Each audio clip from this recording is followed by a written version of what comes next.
Vous allez entendre un message de William Branham intitulé « La communion par la rédemption », prêché au Tabernacle Branham le 3 avril 1955, Jeffersonville, Indiana, USA.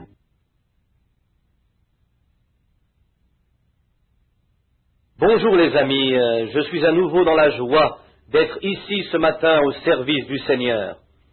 Comme je le disais, je suis un peu fatigué. Je pensais avoir aussi eu la grippe, mais j'étais juste épuisé d'avoir trop travaillé. J'ai eu 5 semaines d'affilée et cela a comme tout pris la résistance que j'avais, bien que ça ne m'ait pas empêché de prendre du poids. Je continue à prendre du poids tout le temps, mais la plupart de mes dernières réunions consistaient, plus ou moins, à simplement prêcher, vous voyez, et c'est ce que cela fait. Nous avons eu très peu de services de guérison, mais la plupart étaient centrés sur la prédication. Nous sommes vraiment reconnaissants du privilège d'être ici aujourd'hui, à servir le Seigneur, d'être au tabernacle, d'être de nouveau avec Frère Neville. J'ai reçu toute une introduction et ça vous relève si ça n'allait pas trop bien. Cela vous ferait vous sentir bien, non, de savoir que les gens vous aiment. Et n'aimez-vous pas que quelqu'un vous aime? Moi, si. Un soir, comme je sortais du tabernacle, et j'espère qu'ils ne sont pas des gens en train d'enregistrer, mais comme je sortais d'ici, il y a quelques années déjà, une dame m'a dit, ici à l'arrière, elle m'a dit, « Oh, frère Bill, c'était assurément un bon message ce soir. » J'ai dit, « Merci, sœur. » Oh, ça m'a réconforté, vous savez.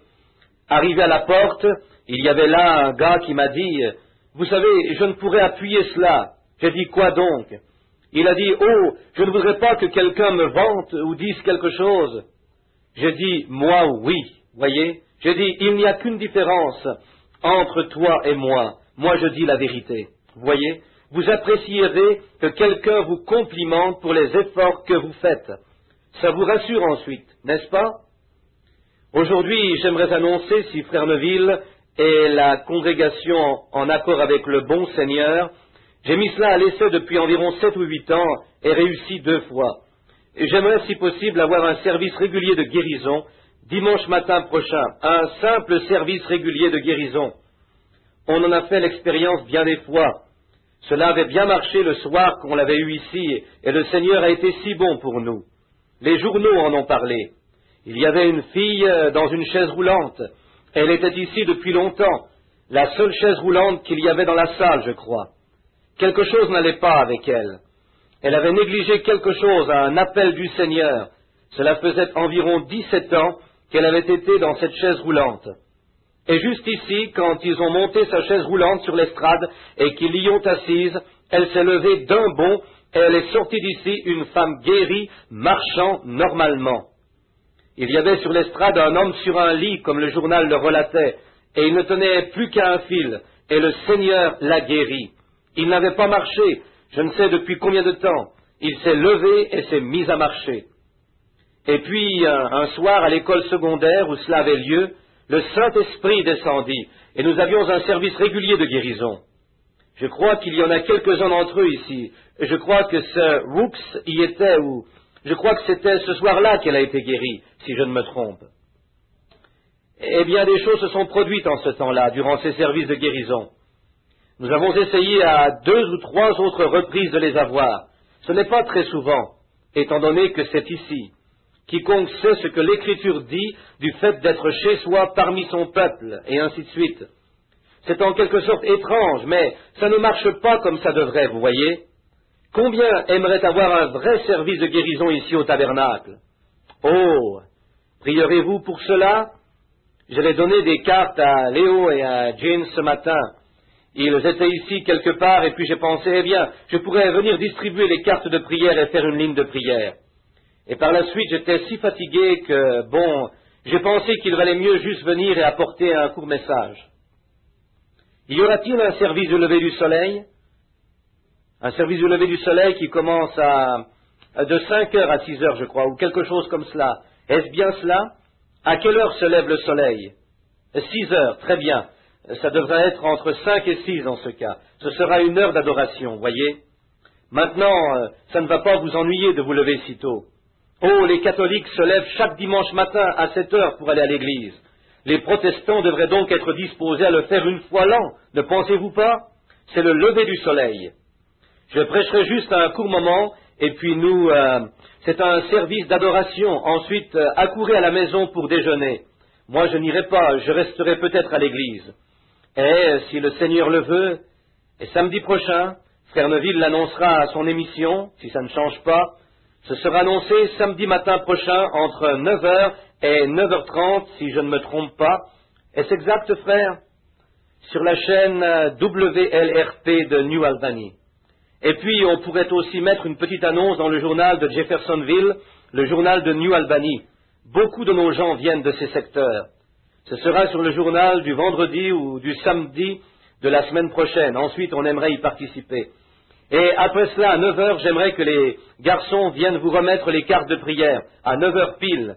Cela permettra que tout soit en place pour 9h30. Ensuite, je sortirai de la pièce et nous commencerons. Nous aurons notre sermon régulier du dimanche matin, leur lever du soleil de Pâques, et puis nous commencerons une ligne de prière. Ce sera décidé cette semaine si on l'aura ou pas. Il y a des gens ici qui sont des candidats pour le baptême d'eau. Et je pense que la période de Pâques est un des plus beaux temps pour les baptêmes. Et nous aurons ce service des baptêmes à Pâques, soit immédiatement après le service de guérison, soit le soir. Ça signifie une journée entière dimanche prochain. Soyez donc en prière.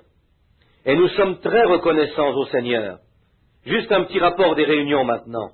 J'ai entendu le frère dire que vous avez tous prié. Je dépends certainement de cela. Oh, quand parfois je vois que tout va mal, alors je me dis, eh bien, quelque part, il y a quelqu'un qui prie. Voyez, et ceci m'encourage à persévérer. Et ce dernier service a été le meilleur service de guérison que je n'ai jamais eu sur le continent nord-américain. Les frères Jane et Léo y étaient, les garçons qui sont assis là. Ça se passait à la réserve indienne des Apaches. Ils m'ont donné une journée de repos et je l'ai prise.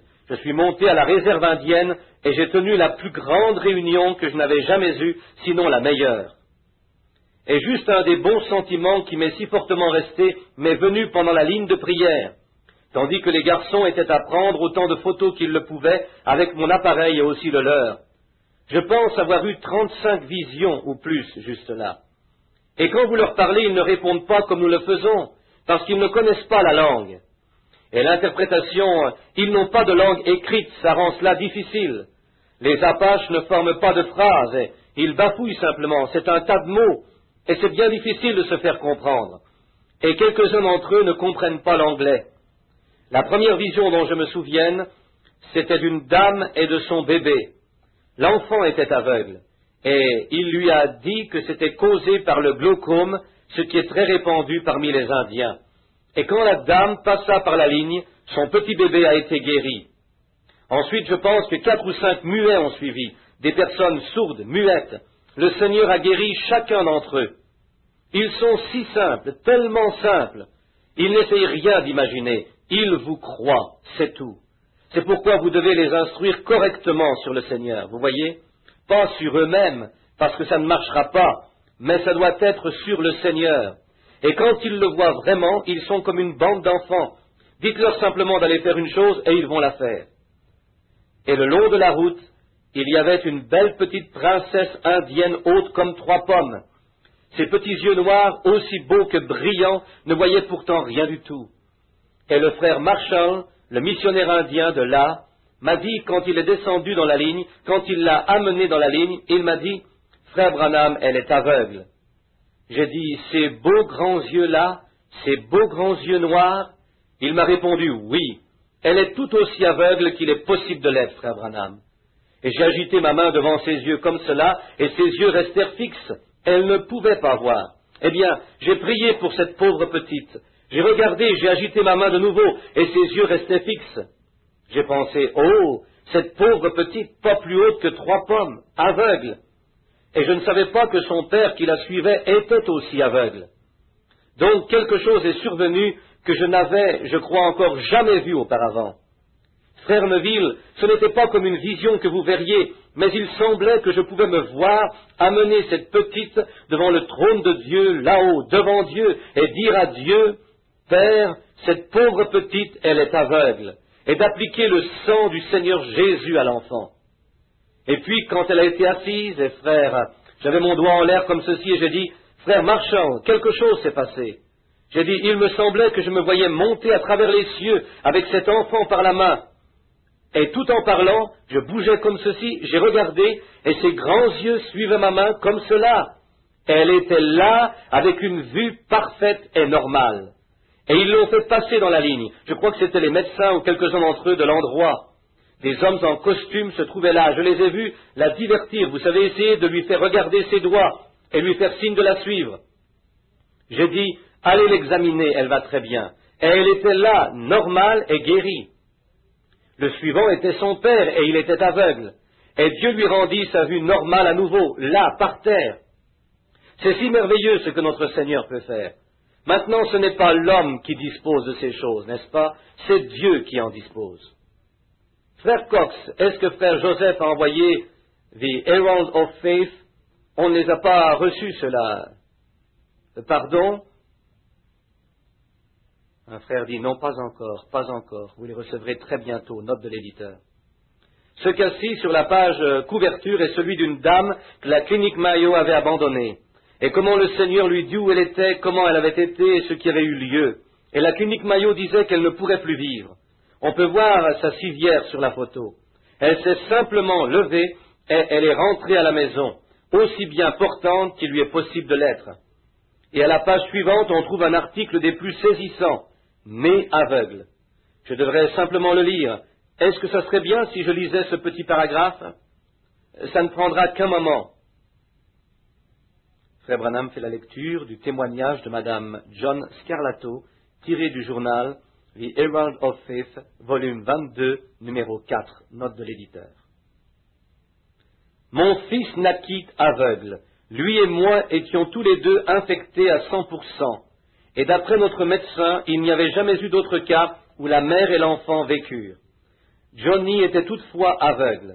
Il avait ce qu'on appelle les yeux secs. Il n'avait jamais versé de larmes avant le jour où frère Branham a prié pour lui. Et comme frère Branham le tenait et priait, les larmes coulèrent sur ses bras, et depuis il peut voir. Ensuite, quand il se tourna, quand il vit les gens, il ne savait pas ce que c'était que tout cela. Il n'avait jamais vu de sa vie. Je l'ai emmené de l'église jusque chez sa mère, et je l'ai couché sur un lit. Et il regardait partout, et il s'est mis à jouer avec sa petite voiture. J'avais un rendez-vous avec lui à la clinique Mayo de Rochester, au Minnesota, la semaine d'après. Je n'ai pas annulé le rendez-vous et je l'ai emmené. Ils n'ont rien pu déceler d'anormal dans ses yeux. Ils m'ont dit que ses deux yeux étaient tout à fait bons et parfaits. J'ai emmené Johnny au bureau du médecin pour lui montrer ce qui était arrivé, parce que le médecin demandait à ce qu'on le place dans une école pour aveugles le restant de ses jours. Comment le Seigneur Jésus a fait que ce petit garçon... Savez-vous quoi? La mère et le fils, les deux étant infectés, habituellement l'un d'entre eux meurt et quelquefois les deux. Mais le petit Johnny naquit les yeux secs, tout à fait durs et secs. Et pendant que je tenais le jeune dans mes bras, je sentis quelque chose de chaud.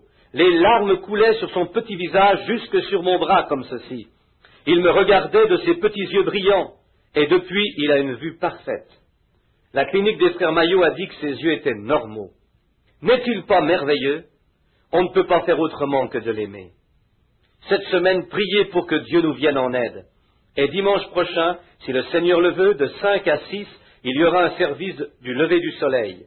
Venez, nous resterons durant l'heure, et dès que le soleil se lèvera, nous donnerons à Dieu la louange pour ce qu'il a fait il y a quelque 2000 ans, quand à l'aube il ressuscita Jésus-Christ. Et nous attendons un autre lever du soleil, la venue du Seigneur Jésus, la seconde fois dans la gloire. Et puis ensuite, à 9 heures, les garçons seront ici pour distribuer les cartes de prière. Et à 9h30, débutera l'école du dimanche. Maintenant, si vous avez des bien-aimés, amenez-les pour qu'ils obtiennent des cartes. Ensuite, je voudrais prendre les vendredis, samedis et dimanches, si le Seigneur le veut, pour simplement jeûner et prier et lui demander de me donner au moins un autre service de guérison, Dieu voulant, dimanche prochain, ici au tabernacle. Après quoi nous verrons. Si ce n'est pas sa volonté, bon, bien sûr, je n'y pourrai rien. mais nous prierons et essayerons de voir si c'est sa volonté de nous donner le service de guérison. Ensuite viendra le service baptismal, et tous ceux d'entre vous qui sont candidats au baptême, ceux qui n'ont jamais été baptisés, eh bien nous serions heureux que vous veniez. Croyez au Seigneur Jésus et confessez vos péchés et soyez baptisés dimanche prochain. Frère Neville annoncera tout le programme au cours de son émission du samedi matin. Combien écoutent l'émission? Ne pensez-vous pas que c'est bien? Je vous le dis, ces chants sont vraiment bons. J'ai entendu le frère Temple à l'émission l'autre jour et j'ai apprécié ce chant qui nous était dédié. Nous étions tous à l'écoute. Ce matin, on ne pensait pas pouvoir venir. Notre petite fille a fait une rage de fièvre la nuit dernière. Oh, elle n'a pas dormi de la nuit. Elle pleurait et tout, la petite Sarah. Mais je voulais tant être ici. Je suis allé à son lit ce matin. J'ai d'abord enfilé mon peignoir et je me suis rendu à son lit. Et la pauvre petite était couchée là, brûlante de fièvre. J'ai posé ma main sur elle et j'ai dit, « Cher Dieu, je veux aller à l'église. Je veux aussi l'emmener avec moi. Donc, fièvre, tu ne peux l'accabler plus longtemps. Sors d'elle. » Elle est assise à l'arrière, tout ce qu'il y a de plus normal et paisible. Voyez, il est merveilleux, n'est-ce pas? J'ai un bon ami à moi ici ce matin. Je sais qu'il est un peu timide, réservé. C'est un de mes frères. Il est devenu mon coéquipier, mon compagnon, suite à la grande Alaskan Highway en Alaska. C'était au cours des réunions qui se tenaient à Grande Prairie, où je retournerai dans peu de jours. J'étais à Dawson Creek, en Colombie-Britannique, après quoi j'étais descendu à Grande Prairie, et là, un jeune homme s'était introduit à la réunion, et c'est alors que Dieu s'était saisi de lui, et il lui fallut revenir, et il a reçu le baptême du Saint-Esprit. Et si frère Fendler voulait bien se lever pour que les gens sachent, il est originaire de Suisse. Que le Seigneur vous bénisse, frère Fendler. Nous sommes contents de l'avoir avec nous aujourd'hui. Il est celui qui a découvert ce remarquable médicament qui sera sous peu sur le marché, lequel fera le tour du monde. C'est un remède contre l'arthrite.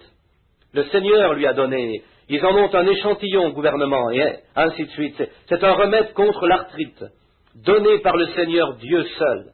Amen. Lui disant comment faire. Il n'y avait jusqu'à ce jour rien sur le marché touchant l'arthrite. Mais à présent, le Seigneur l'a donné à frère Fendler, et nous en sommes heureux. Avec nous, à la rencontre des hommes d'affaires chrétiens, il y a quelques jours à Los Angeles, où ils ont, oh Dieu, œuvre de façon si merveilleuse parmi les chrétiens. Un frère que chacun d'entre nous connaît très bien, ou qui est un des nôtres ici, c'est frère Chakarian, un frère vraiment remarquable. Le Seigneur l'a aussi utilisé pour une invention. Simplement pour vous montrer comment Dieu opère tout ça. C'est un petit machin qu'il porte sur sa poitrine comme ceci, qui se présente comme ceci et qui sert à trouver du pétrole. Il a découvert un puits de pétrole abondant au Colorado d'une valeur de 25 millions de dollars, je crois. Rien que pour un seul puits. Il prend tous les profits pour envoyer des missionnaires dans les champs étrangers. Amen. C'est ce que frère Fendler est en train de faire avec sa découverte. Cela rapportera des millions de dollars par année. Et en plus de cela, ce frère a inventé un appareil pour récupérer le sang, alors qu'il ne pouvait pas le conserver très longtemps. Ceux-ci sont des hommes remplis du Saint-Esprit. Savez-vous quoi? À la Maison-Blanche, 40% de nos officiers sont pentecôtistes. Amen. Ou ont des antécédents pentecôtistes. Oh! Les nations s'effondrent. Israël se réveille. Et ils peuvent. Ces frères ont découvert une formule qui déshydrate le sang et le conserve indéfiniment. Et ils viennent de bâtir un laboratoire d'1 million de dollars. Oh, combien le Seigneur bénit partout. Voyez ce qui va arriver. Dieu se hâte d'envoyer ses messages du Saint-Esprit dans toutes les parties du monde, car le temps est proche. Nous y sommes allés, pas pour passer des tracts, lesquels sont toujours d'appoint, mais pour apporter le message de la délivrance divine à ces captifs qui sont assis dans les ténèbres. Nous l'aimons. Très bien, nous lirons maintenant l'Écriture très rapidement. Et si c'était la volonté du Seigneur, gardez en mémoire dimanche prochain. Souvenez-vous que ce soir est le soir de la communion, comme je crois qu'il l'a dit, et mercredi soir, c'est la réunion de prière du milieu de semaine. Chacun est invité à toutes ces réunions. Dimanche matin, c'est le lever du soleil entre 5 et 6, et la réunion du dimanche débutera à 9h30. Viendra ensuite le service de guérison et le service baptismal.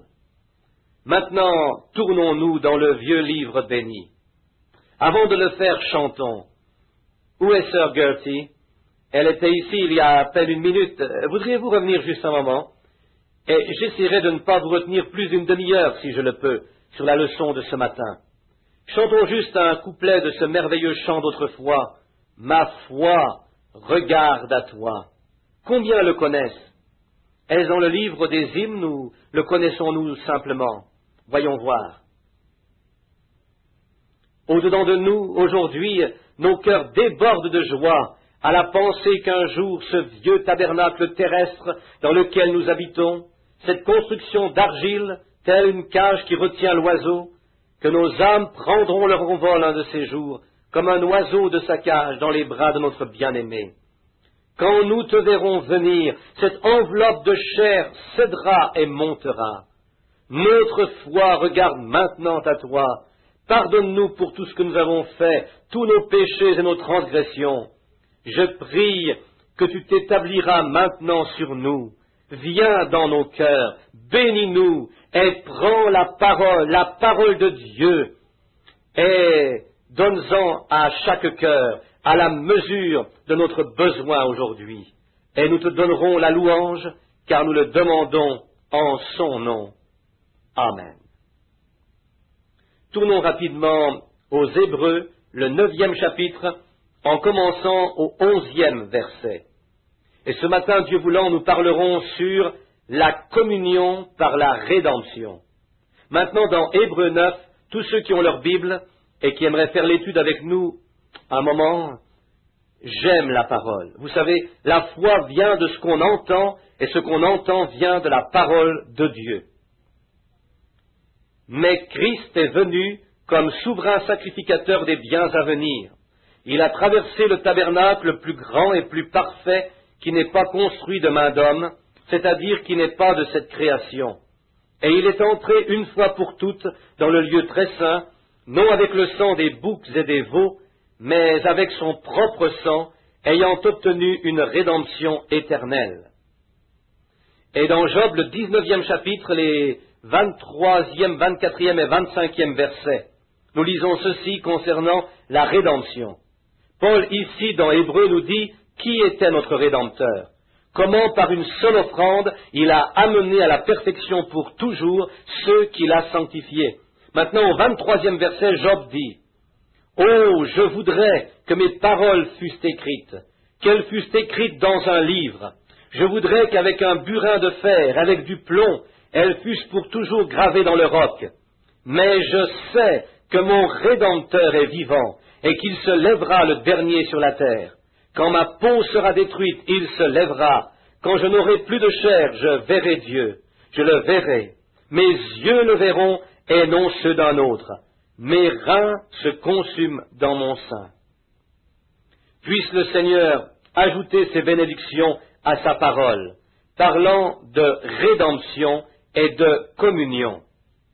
Et bien souvent nous constatons que nous, les êtres vivants de cette terre, nous devenons tout agités et ne savons plus où aller. Je ne crois pas qu'il y ait quelqu'un avec un esprit chrétien qui pourrait regarder au monde d'aujourd'hui et ne pas gémir en son esprit.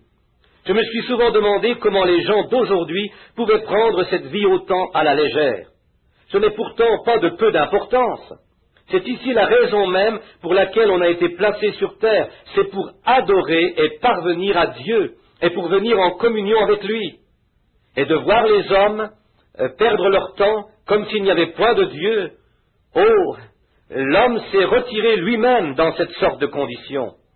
Et en ce jour où nous sommes, je crois que le point le plus essentiel sur lequel je pense un ministre pourrait parler serait de ramener les gens aux principes généraux de l'Évangile, de revenir à la base. Car si vous n'êtes pas construit sur le bon fondement, cela ne profitera de rien. Quelle serait l'utilité de construire sur une fondation qui a déjà été condamnée? Et quelle serait l'utilité, comme je disais, quelle serait l'utilité d'essayer de tapisser et de peindre un vieux bâtiment que le gouvernement aurait condamné? Et c'est ce que beaucoup de gens essayent de faire par les temps qui courent, en réformant, en essayant de réformer. Nous ouvrirons une église et nous tournerons une page et nous essayerons d'agir un peu différemment de ce que nous faisions auparavant. Vous n'aboutirez à nulle part de cette façon. C'est de la folie même d'essayer, voyez. Vous ne faites que perdre votre temps. Vous dites, bon, je crois que si je cessais de mentir et de voler, toutes ces choses, aussi bonnes qu'elles soient, mais vous êtes néanmoins à 1 million de kilomètres en dehors du chemin battu. Vous devez commencer à partir de la fondation. Vous devez construire une nouvelle base. Non pas rafistoler l'ancienne, mais en construire une toute neuve. Vous devez y revenir et commencer correctement. C'est pourquoi vous voyez tant d'erreurs injustifiées, tant de gens indifférents parmi ceux qui professent la vie chrétienne. Vous savez, ces temps soient peu durs maintenant, mais vous êtes la seule Bible que beaucoup liront jamais, vous les chrétiens. Votre vie est la seule Bible que les hommes, que beaucoup d'hommes et de femmes liront, juste par votre comportement. Donc les chrétiens sont censés être un exemple vivant de ce que Christ est. Et si Christ est dans le cœur humain, alors il vivra certainement sa propre vie, car Christ est en vous. Et si l'Esprit de Christ est en vous, vous devenez donc une nouvelle créature. Maintenant, j'aime croire que les chrétiens, de partout, si celui qui invoque le Seigneur Jésus vivait exactement la vie chrétienne, eh bien ce monde se convertirait dans les prochaines 24 heures. Certainement, la Bible dit que vous êtes le sel de la terre, et le sel ne peut conserver que s'il vient en contact avec cette terre souillée. La terre est en train de se détériorer, de pourrir. Vous savez cela, et le sel doit venir en contact avec la terre, sans quoi elle périra. Il y a quelques semaines à Chicago, j'ai été vraiment touché quand j'ai vu où la parole de Dieu était prouvée être la vérité. Les hommes et les femmes doivent revenir à la parole. Je passe quasiment tout mon temps en Californie après avoir vu se lever tant de sectes, tant de choses indifférentes, tant de trucs qui n'étaient pas de Dieu. Je ne suis pas ici aujourd'hui pour critiquer qui que ce soit. Je ne suis ici que pour tenter de prêcher l'Évangile. Mais quand vous voyez tant de choses se lever sous la flatterie et sous des ministères construits sur des personnalités, vous serez alors assis sur des sables mouvants. Un ministère doit être totalement et entièrement construit sur le Seigneur Jésus-Christ, la Bible, en dépit de toute nouveauté qui se présente. Il n'y a pas longtemps, ici, était remis au fils d'un de mes associés, frère Moore, un doctorat en sciences. Et quand cette grande science est venue de Washington pour lui remettre son doctorat, après l'avoir serré dans ses bras, il dit « Fils, à Washington, D.C., sur les derniers développements scientifiques, il y a 124 faits scientifiquement prouvés concernant cette science moderne. Il dit, si je t'y amenais, il te faudrait 2 ans à lire ces livres jour après jour sans t'arrêter. Il dit, quand tu aurais passé au travers des 124 livres, il dit, la chose qu'il te faudrait alors faire serait d'oublier tout ce que tu as lu, parce qu'ils auront découvert autre chose qui surpassera ceci. Quand il lui dit cela, j'ai pensé, mais gloire à Dieu, je connais un livre qui a traversé des milliers d'années, il ne changera jamais et rien non plus n'y sera ajouté. C'est le livre des livres, et tous les autres livres tournent en rond, ne sachant pas où ils sont. Et s'ils veulent des faits, ils doivent revenir à cette Bible pour les obtenir. C'est le livre de Dieu, le seul livre. Que Dieu soit à jamais loué pour ce grand et merveilleux livre. Et en celui-là est contenue la volonté de Dieu, la promesse de Dieu. C'est le livre de tous les livres. Tous les autres livres échouent. Tous les autres livres disparaissent. Leur savoir est dépassé. Mais ce livre-ci contient la vérité éternelle de Dieu. Pour cette raison, vous pouvez dire Amen à ce que dit la Bible. Quand j'allais à la petite école, on m'enseignait que c'était le reflet du soleil sur les étoiles qui les faisait briller. Ils ont changé cela maintenant. Ça ne peut plus les faire briller. Je me trouvais au planétarium du mont Palomar de Los Angeles l'autre jour, sur la colline, au plus grand planétarium du monde. Je le visitais avec le guide. Il dit, c'est ce qu'ils croyaient il n'y a pas longtemps, mais ils ont découvert que chaque étoile émet sa propre lumière. C'est parti. Les rayons du soleil ne pourraient voyager aussi loin entre chaque étoile. Ils m'ont jadis enseigné que le monde tournait autour du soleil et que le soleil restait parfaitement immobile. Vous, les gens de mon âge, c'est ainsi qu'on vous a enseigné. Ils ont changé cela depuis lors. Le soleil se déplace, voyez. Ils ne savent tout simplement plus. C'est bien cela. Et voici le seul livre qui sait. Maintenant, les hypothèses qu'ils ont avancées depuis 6000 ans, Josué commanda au soleil de ne plus bouger, comme le dit la Bible, et il s'arrêta. Voyez, ça va tout revenir à ce livre. Tout revient à la Bible. Il n'y a pas longtemps, la science ridiculisa un homme quand, dans la Bible dit « Votre corps est plein de lumière ». La science a dit « Votre corps plein de lumière ». A-t-on jamais entendu pareille chose? C'est impossible, il n'y a pas de lumière dans votre corps. Mais ils ont fait la découverte du contraire. Ils ont inventé le rayon X, et le rayon X mesure votre propre quantité de lumière. Il n'utilise aucune autre lumière. Votre propre lumière produit le rayon X. Le rayon X n'a pas de lumière propre. C'est votre lumière qui prend la photo, la lumière qui est dans votre corps. Donc Dieu avait raison, après tout. Vous savez, et puis ils ont dit, Dieu a fait une erreur quand il a dit qu'un homme pense avec son cœur. C'est impensable. Il n'y a pas de fonction mentale dans le cœur d'un homme par lesquelles il peut penser. C'est par son esprit qu'il pense. Mais il n'y a pas plus de 2 mois, ils ont découvert que Dieu avait raison. Ils ont été explorer le cœur humain et ils y ont découvert un tout petit compartiment qui n'était pas même environné d'une cellule de sang ou rien. On ne retrouve pas cela dans le cœur animal ou le cœur d'un oiseau ou dans tout autre cœur à part le cœur humain. Un tout petit emplacement qui est appelé l'habitacle de l'âme. Donc Dieu dit vrai. C'est du cœur que l'homme pense. Un homme peut avoir une foi intellectuelle, et c'est là où la plupart des gens en arrivent aujourd'hui, de ceux qui s'appellent chrétiens. La raison pour laquelle il se fait tant d'histoires sous le nom du christianisme, comme vous pouvez le constater, c'est à cause de cette foi intellectuelle. Que voulez-vous dire par foi intellectuelle, frère? Voici, l'homme croit à salut, et la foi vient de ce qu'on entend, et ce qu'on entend par la parole. Or, je pourrais prêcher la parole, vous pourriez l'accepter et dire, c'est tout vrai. Oui, j'y crois. Bon, maintenant, si c'est le plus loin que ça peut aller, alors vous n'irez jamais très loin avec Dieu. La foi intellectuelle. C'est pourquoi les gens n'obtiennent pas la guérison. C'est qu'ils n'ont que le point de vue intellectuel de la guérison, que ce que conçoit leur pensée. La pensée, elle, va raisonner. La pensée dira, ça n'est pas possible, je ne vais pas mieux. Mon sens de la vue dit, mon bras n'est pas plus replacé qu'il ne l'était hier. Mon sens du toucher dit, je ne sens aucune différence d'avec hier. Le raisonnement, la théologie mentale raisonnera tout en disant, attends une minute là, je crois que c'est de la folie. Voyez, vous raisonnez. Cette foi intellectuelle fera ainsi. Mais une fois que cette foi descend dans ce compartiment ici, elle ne questionnera jamais ce qui est en haut ici, en aucun cas. Cela devient un fait absolu. Et elle s'accordera avec toute parole divine de Dieu. C'est pourquoi les gens n'arrivent pas à l'endroit où ils devraient être. Cela devient une conception mentale de Dieu. Quand cette conception mentale, quand vous croyez en lui par une foi intellectuelle, cela n'accomplira rien. Cela se doit d'être une expérience de nouvelle naissance, où votre foi descend dans ce compartiment-ci, et en dépit des apparences, la foi dit que c'est ainsi de toute façon. Voyez? Or l'homme a une fois été créé, même dans la condition dénaturée dans laquelle on est aujourd'hui. L'homme a été créé pour servir Dieu. C'est ce qu'il doit sur la terre. Écoutez ce grand homme, le plus sage des hommes, Salomon et tous les autres.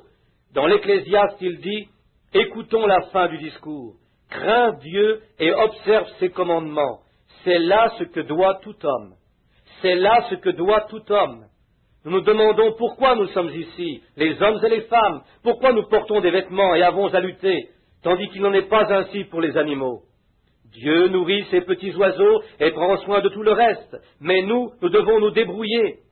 C'est que le péché nous a séparés de notre Créateur. C'est ce qui a fait cela. Vous ne verrez pas l'animal s'améliorer, il ne le peut pas. S'il parvient à une meilleure condition, ça devra venir d'une source extérieure. Il ne se construit pas sur une plus belle niche, il ne se fait pas frire ses plats, il les mange habituellement crus, voyez. Il n'y a rien en lui qui lui donnerait une âme. L'animal n'a pas d'âme, mais l'homme a une âme. Et par conséquent, cette âme est une partie de Dieu. Malgré sa condition déchue, l'homme n'en demeure pas moins la plus grande espèce de toutes les espèces de la terre. Et si vous l'amenez en contact avec celui qui l'a créé, il devient un super-homme, presque, parce qu'il est un fils de Dieu. Il fait la connaissance de son Créateur, du Créateur de toutes choses, et ensuite, quand cet homme-là, en relation avec son Créateur, devient une partie de son Créateur, revient en communion avec son Créateur, toute parole divine devient une réalité vivante pour lui, et il y croit. Ce n'est pas étonnant qu'aujourd'hui les gens ne peuvent plus croire en la guérison divine. Ils n'ont rien en eux pour croire, jusqu'à ce que Dieu vienne dans le cœur humain. Un homme ne vaut pas beaucoup plus qu'une brute. Sa raison, il réfléchira à fond sur tout. Comment cela se peut-il? Et il va tout l'expliquer.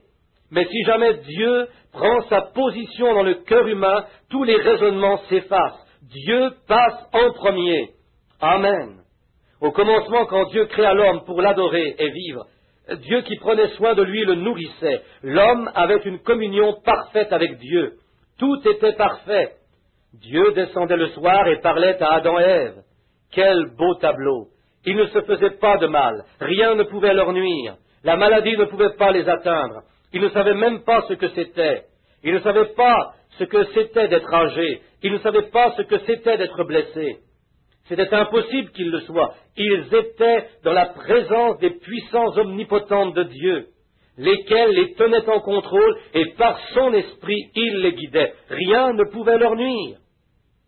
S'il vous arrivait de penser, je crois que si ce petit groupe de croyants ce matin pouvait à chaque instant mettre de côté toute pensée, en venir au fait, à savoir que le grand Jéhovah Dieu qui vous a créé au commencement est en position, en place aujourd'hui, ici, dans ce tabernacle, au cœur de chaque croyant. Vous croyez cela? Maintenant, au commencement, quand Dieu descendait au crépuscule et parlait à Adam et Ève dans la fraîcheur du soir, et que sa voix majestueuse leur murmurait, ils étaient en communion, ils s'aimaient l'un l'autre. Comment l'esprit se mouvait à travers les buissons, les lions montaient, les tigres, tous les autres, et ils adoraient le Seigneur. L'homme était conscient à tout instant que sa présence était avec lui. Maintenant, écoutez, j'aimerais vous dire quelque chose. Prêtez l'oreille à ceci, à cette remarque. Je vais simplement être un peu différent ce matin. Je vais me permettre de parler un peu de quelques théologies à moi, de quelques-unes de mes opinions personnelles, de mes propres conceptions de l'Écriture, des choses que je n'ai jamais dites auparavant dans cette église ou ailleurs. Mais je sens que ce matin, ce pourrait être profitable. Tout homme, en son fort intérieur, a des conceptions, et ainsi de suite, qu'il croit et garde solennellement en son cœur, des secrets entre lui et Dieu, que personne ne connaît si ce n'est lui et Dieu seul. Vous savez cela. Chacun d'entre vous, croyants, savez cela. Le croyant seul est son Créateur. Je n'ai jamais cru que le ciel était un endroit où il y avait un tas de bâtiments, où il y avait un tas de maisons faites de mortier, tapissées de papier tenture, aux murs peints. Je n'ai jamais cru qu'un être surnaturel aurait à vivre dans une maison littérale. Je crois quand Jésus en parla dans Jean 14, quand il a dit « Il y a plusieurs demeures dans la maison de mon Père », qu'il voulait dire un corps, un lieu d'habitation. Car les Écritures confirment la même chose et disent « Si ce tabernacle terrestre est dissous, nous en avons un qui attend. » Le voyez-vous? Les êtres mortels sont les seuls à vivre dans des habitations mortelles. Les êtres immortels habitent dans des habitations immortelles. Donc le lieu dans lequel on va, en attendant de revenir, n'est pas un lieu fait de briques et de mortier et d'argile, ou de pierres précieuses et de rubis. C'est un lieu de condition, une dimension où nous vivons, et de laquelle on sort pour entrer dans une autre dimension. Et c'est une maison, un tabernacle, un lieu d'habitation. Jésus a dit « Détruisez ce temple, et je le relèverai en 3 jours. » Et ils ont pensé qu'il parlait du temple de Salomon, mais il parlait de son propre corps. Et il est allé préparer une place pour chaque croyant, pour qu'au moment même où nous sortons de ces régions mortelles, nous ne sortions pas dans un mythe ou dans un esprit surnaturel, mais que nous entrions dans un tabernacle, un lieu d'habitation. Et ce pourrait être directement dans ce bâtiment ce matin, dans un lieu où aucune onde de radio ou autre ne pourrait toucher. C'est là, préparé uniquement par Dieu seul. Écoutez, Moïse était décédé depuis 800 ans. Élie avait été enlevé depuis à peu près 600 ou 700 ans. Et on les retrouve sur le mont de la Transfiguration, tous les deux, dans leurs apparences mortelles, parlant à Jésus juste avant qu'il n'aille au calvaire. Vous voyez ce que je veux dire?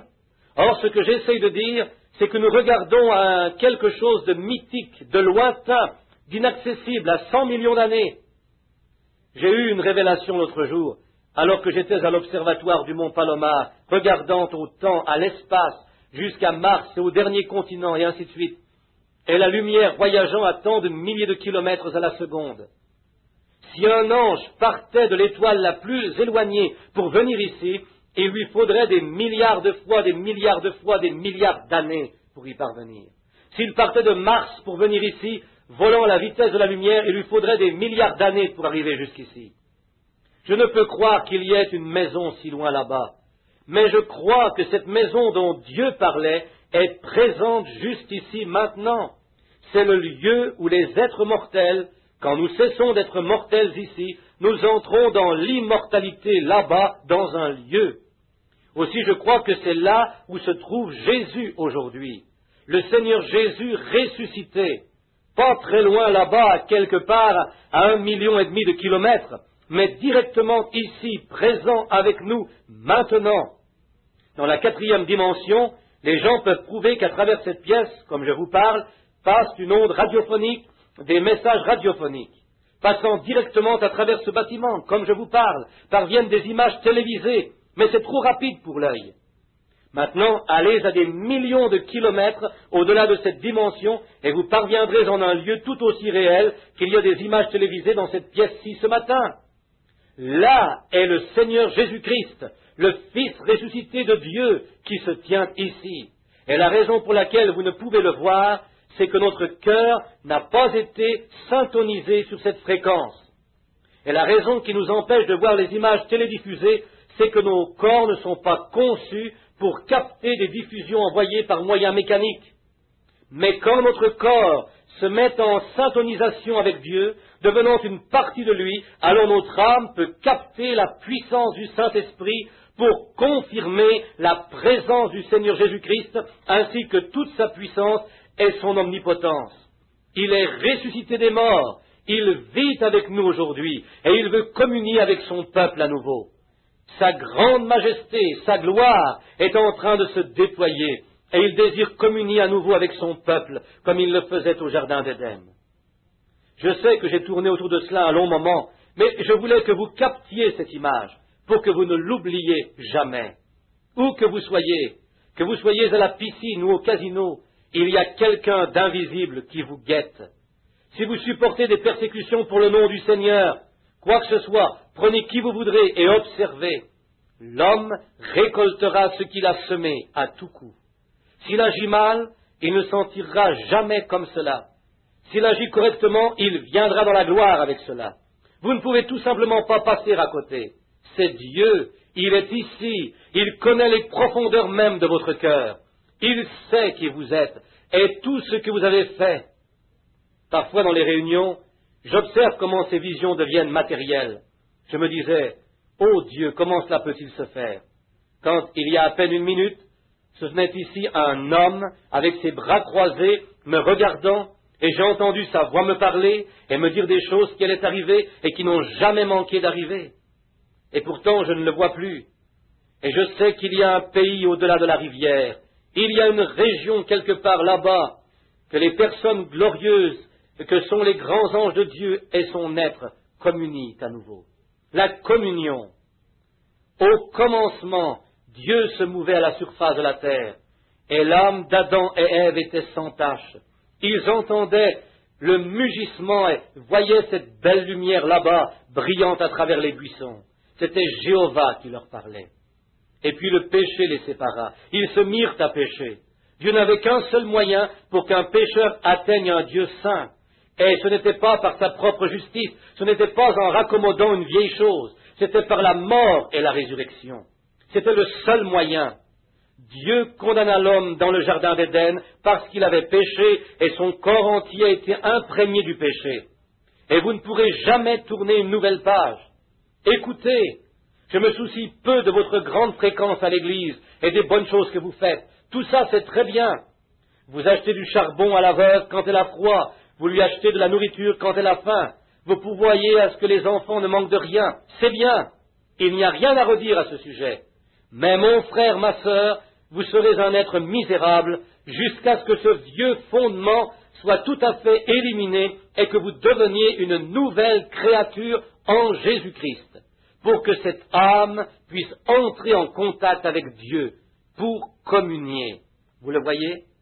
Ensuite, quand vous entrez dans cette merveilleuse et glorieuse communion de son être, toutes les petites choses s'estompent. Oh, ça semble de si peu d'importance, si puéril. C'est pourquoi nous avons ces problèmes. C'est pourquoi l'on voit des prétendus chrétiens vivre tout juste. Aujourd'hui, ils vont très bien, et le lendemain, ils ne vont plus du tout, et le surlendemain, c'est qu'ils n'ont jamais démoli le vieux fondement. Ils n'ont jamais construit sur Christ. Maintenant, remarquez-le dans sa gloire antérieure. Après qu'il eut péché, Dieu se sentit si désolé pour le pauvre homme, les voyant, lui et Ève, s'éloigner en sortant de la communion, il leur faudrait se débrouiller tout seuls. Que pourraient-ils faire?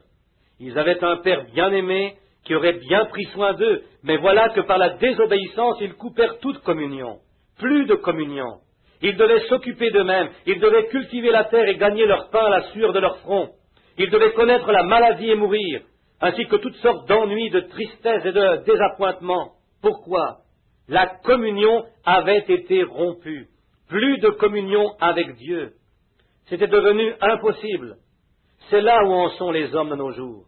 C'est pourquoi on les voit travailler les dimanches. C'est pourquoi on les voit aller à la pêche et chasser les dimanches. C'est pourquoi on les voit aller aux courses de chevaux ou d'automobiles. C'est pourquoi on les voit plonger dans les piscines et ainsi de suite. Il y a quelque chose dans l'homme qui cherche quelque chose et il ne peut le trouver. Et ce monde-ci ne peut le produire. Et l'Église ne peut le produire sur la base d'une théologie mentale. Non, ils ne le peuvent pas. L'homme doit démolir l'ancien fondement. L'homme doit être régénéré, et né de nouveau et revenir à Dieu. Non pas tourner de nouvelles pages. Ça ne le fera pas. C'est peut-être bon, je ne m'oppose pas à cela, aux bonnes œuvres que vous faites, mais ça ne le fera pas. De se joindre à l'Église ne le fera pas. D'amener les enfants à l'Église ne le fera pas. Jusqu'à ce que ça devienne une affaire individuelle avec vous, jusqu'à ce que vous reveniez à cette communion. Ensuite, nous savons que nous sommes passés de la mort à la vie, car notre esprit rend témoignage avec son esprit que nous sommes fils et filles de Dieu. Les choses anciennes sont passées, et toutes choses sont devenues nouvelles. Et voilà, oh, quand j'y songe, combien mineures sont ces autres petites choses. Combien mineures m'apparaissent-elles? Mon épouse avait l'habitude de chanter ce chant. Les traces de pas de l'étranger ont été effacées sur les sables de la rive de la Galilée. La voix qui réfréna les flots enragés ne se fera désormais plus entendre en Judée. Mais je suivrai à chaque jour avec joie le sentier de ce Galiléen solitaire, et les labeurs de la route ne me sembleront plus rien quand j'atteindrai la fin du chemin.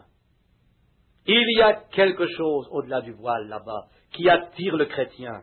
Il ne peut l'expliquer, il ne le comprend pas lui-même, mais il y a quelque chose dans cette communion qu'il a avec Christ. Retranchez-le de là et il devient un vagabond. C'est ce qui fait que le peuple américain d'aujourd'hui, pauvre et errant qu'il est, des pauvres types dans la rue, des jeunes dames, des jeunes hommes, n'ont pas de communion du tout. Ils vont à l'église et ils ne peuvent la trouver à l'intérieur de ces murs parce que l'église est tellement formaliste et rituelle. Ils ne la trouveront pas là. Ils se rendent à la piscine et ils ne peuvent la trouver là. Ils se rendront sur les plages de plaisance, ils ne pourront la trouver là. Satan se saisit d'eux et les dépouille de leurs vêtements et de tout. Ils vivent d'adultère de toutes sortes. Les pauvres types monteront à une réunion quelque part et diront « Oh frère, je pense à me suicider ». Ils ne peuvent la trouver. Non, le péché sépare un homme de la communion. Maintenant, mes amis, il n'y a qu'un seul chemin pour retourner. J'en ai vu plusieurs qui pouvaient danser dans l'esprit, qui pouvaient parler en langue, et qui pouvaient courir de long en large du bâtiment et bien d'autres choses, et qui n'avaient pas pour autant de communion, tout aussi misérables qu'ils pouvaient l'être parce qu'ils avaient bâti sur le mauvais fondement. C'est vrai, nous devons avoir la bonne chose, la chose première en premier, sans quoi votre départ au complet est faux. Vous devez revenir au fondement. Maintenant, allons découvrir ce qu'est le fondement. Après quoi, si nous pouvons trouver le fondement, vraiment à partir de la parole de Dieu, il n'y aura plus de questions à se poser. Surveillez simplement ce qui arrive. Maintenant, écoutez-moi, mes frères et sœurs dans le Seigneur. Il n'y a qu'un fondement pour la communion. Il n'est seulement qu'une seule occasion et pour une seule raison où Dieu ait jamais étendu le tapis de bienvenue pour la race déchue d'Adam. Qu'une seule. C'était dans le jardin d'Éden, quand il l'étendit par le moyen du sang versé. Je crois dans le sang, pas d'en parler, je veux dire d'adorer en cela. Quand Dieu fit une réconciliation pour Adam et Ève, il la fit par l'effusion du sang d'un substitut innocent, par l'effusion du sang. Oh, aujourd'hui, les autres églises formalistes se sont éloignées de cela. Elles ne le prêchent plus du tout, et ils parlent de politique et de tout autre truc du monde. Ce sont là les églises formalistes. Et l'église du plein évangile a dévié dans tant de ismes, de petites choses, et il doit faire ceci, et des petites évidences, et tout, à ce point qu'ils se sont éloignés de cela. Et le monde entier est devenu une agglomération d'absurdités, c'est vrai. Dans les conditions, c'est un état lamentable à voir. À moins que Dieu ne fasse rapidement quelque chose, toute l'affaire est perdue. Ô Dieu, envoie-nous des prédicateurs, aujourd'hui, qui se tiendront sur le fondement, qui feront cet appel aux pécheurs. Le chemin du retour est au travers du sang versé du Seigneur Jésus. Le seul chemin, pas d'en discuter, mais je veux dire d'y entrer. Dieu immola l'agneau, couvrit Adam et Ève de sa peau et versa le sang, un moyen de revenir à la communion avec Dieu. Adam n'a pu revenir à Dieu que par le sang versé. Qu'un parti avec la première idée d'Adam, Adam se fit une religion en se couvrant de feuilles d'olivier sur lui et sur Ève, mais ils réalisèrent que ce n'était pas le moyen approprié de Dieu, et pour cette raison, ils ne purent se tenir en sa présence. Et de nos jours, nous nous croyons encore capables par nous-mêmes. Nous utilisons toutes les différentes idées et les vaines philosophies des hommes, et ça ne mène absolument à nulle part. Jésus a dit, les hommes m'adorent, enseignant pour doctrine leur tradition d'homme. Ils adorent en vain. Vous pourriez adorer le Seigneur et toutefois ne pas adorer de la bonne façon. Ça ne vous sera pas compté comme réconciliation. Maintenant, Église, je voudrais que vous réfléchissiez là-dessus. Ne laissez pas ces choses passer à côté et dire « Frère Bill est venu et il a dit ceci et cela ». Prenez ces choses à cœur, méditez-les. Pourquoi vont-nous nos hauts et nos bas? Pourquoi les choses vont-elles de la façon qu'elles vont? C'est qu'il nous faut premièrement revenir au fondement. Adam pensa que si seulement il couvrait sa nudité, qu'assurément tout irait bien. C'est aussi comme cela que les hommes pensent aujourd'hui.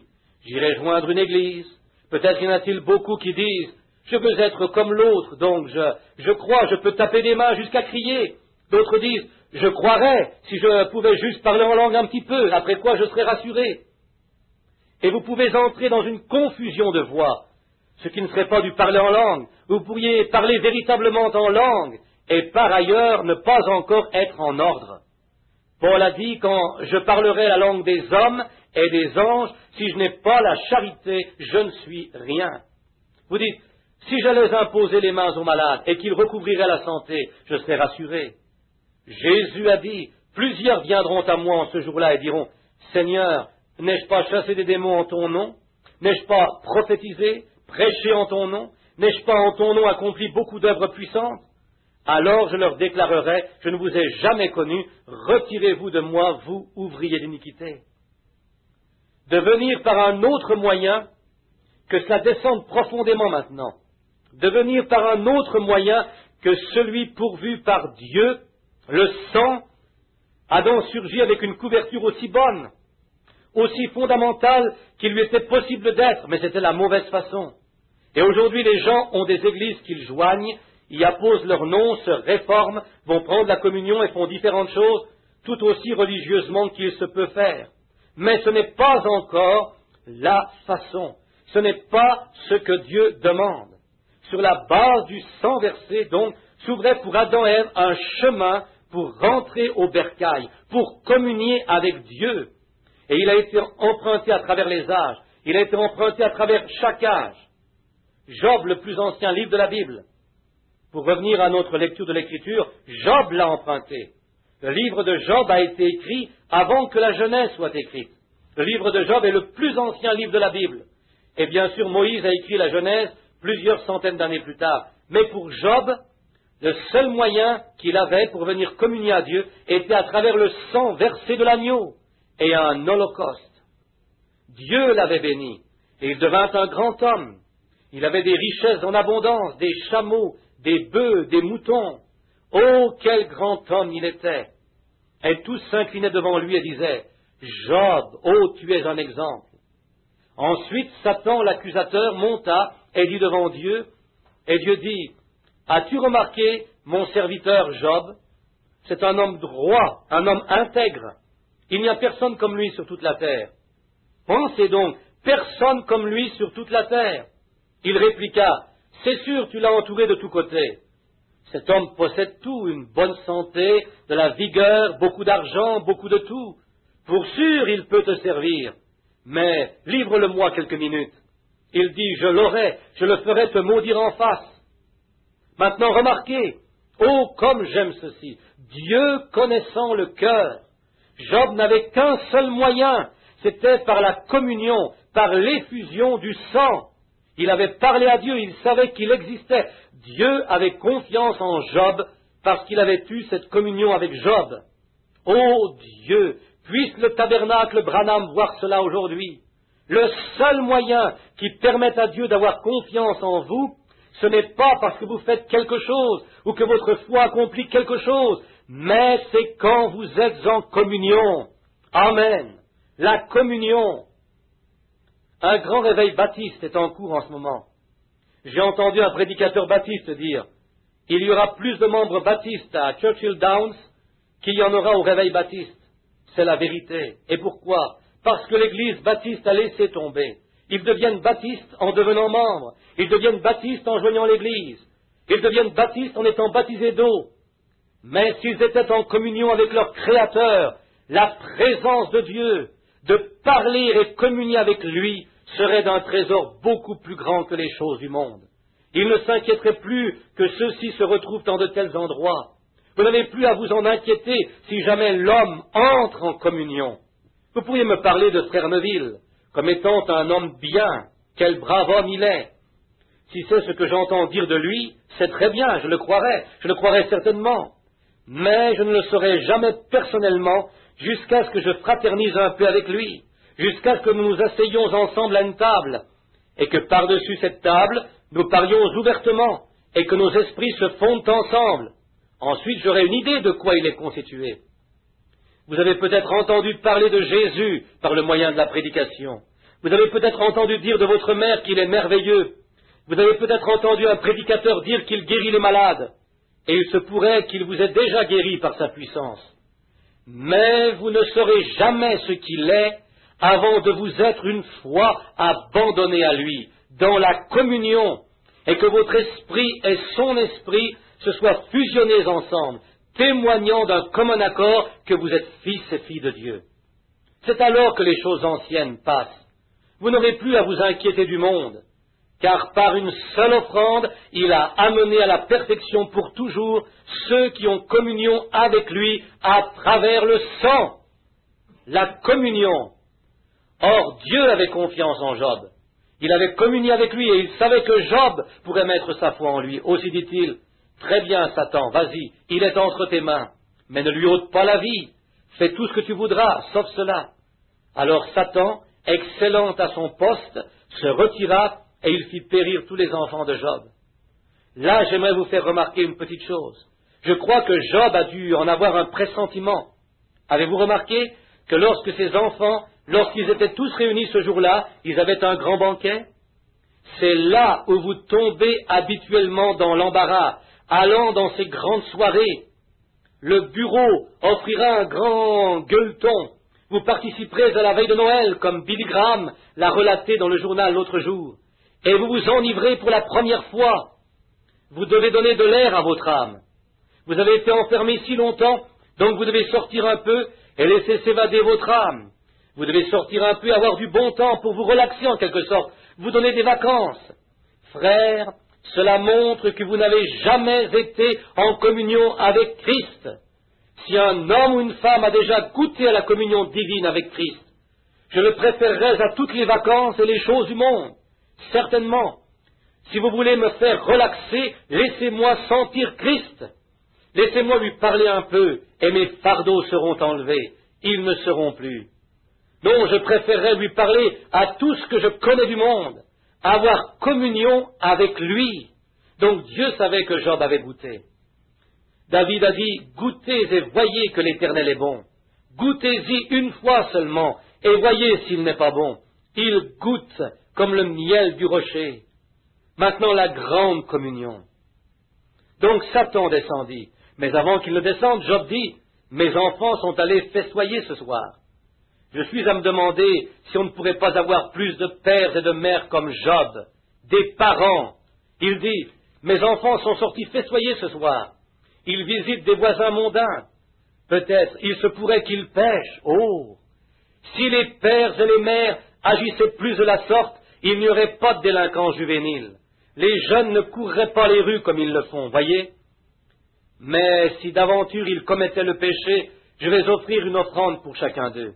Que si quelque chose arrive, ils pourront revenir à la maison par le moyen du sang versé. Oh, je l'offrirai pour eux. Aussi, celui-ci est pour Jean, je le sacrifierai au Dieu pour Jean. S'il lui arrivait de dévier du chemin une fois là-bas, le Saint-Esprit n'est pas encore venu pour le guider. Aussi, s'il dévie du chemin, Seigneur, je lui tracerai un chemin ici.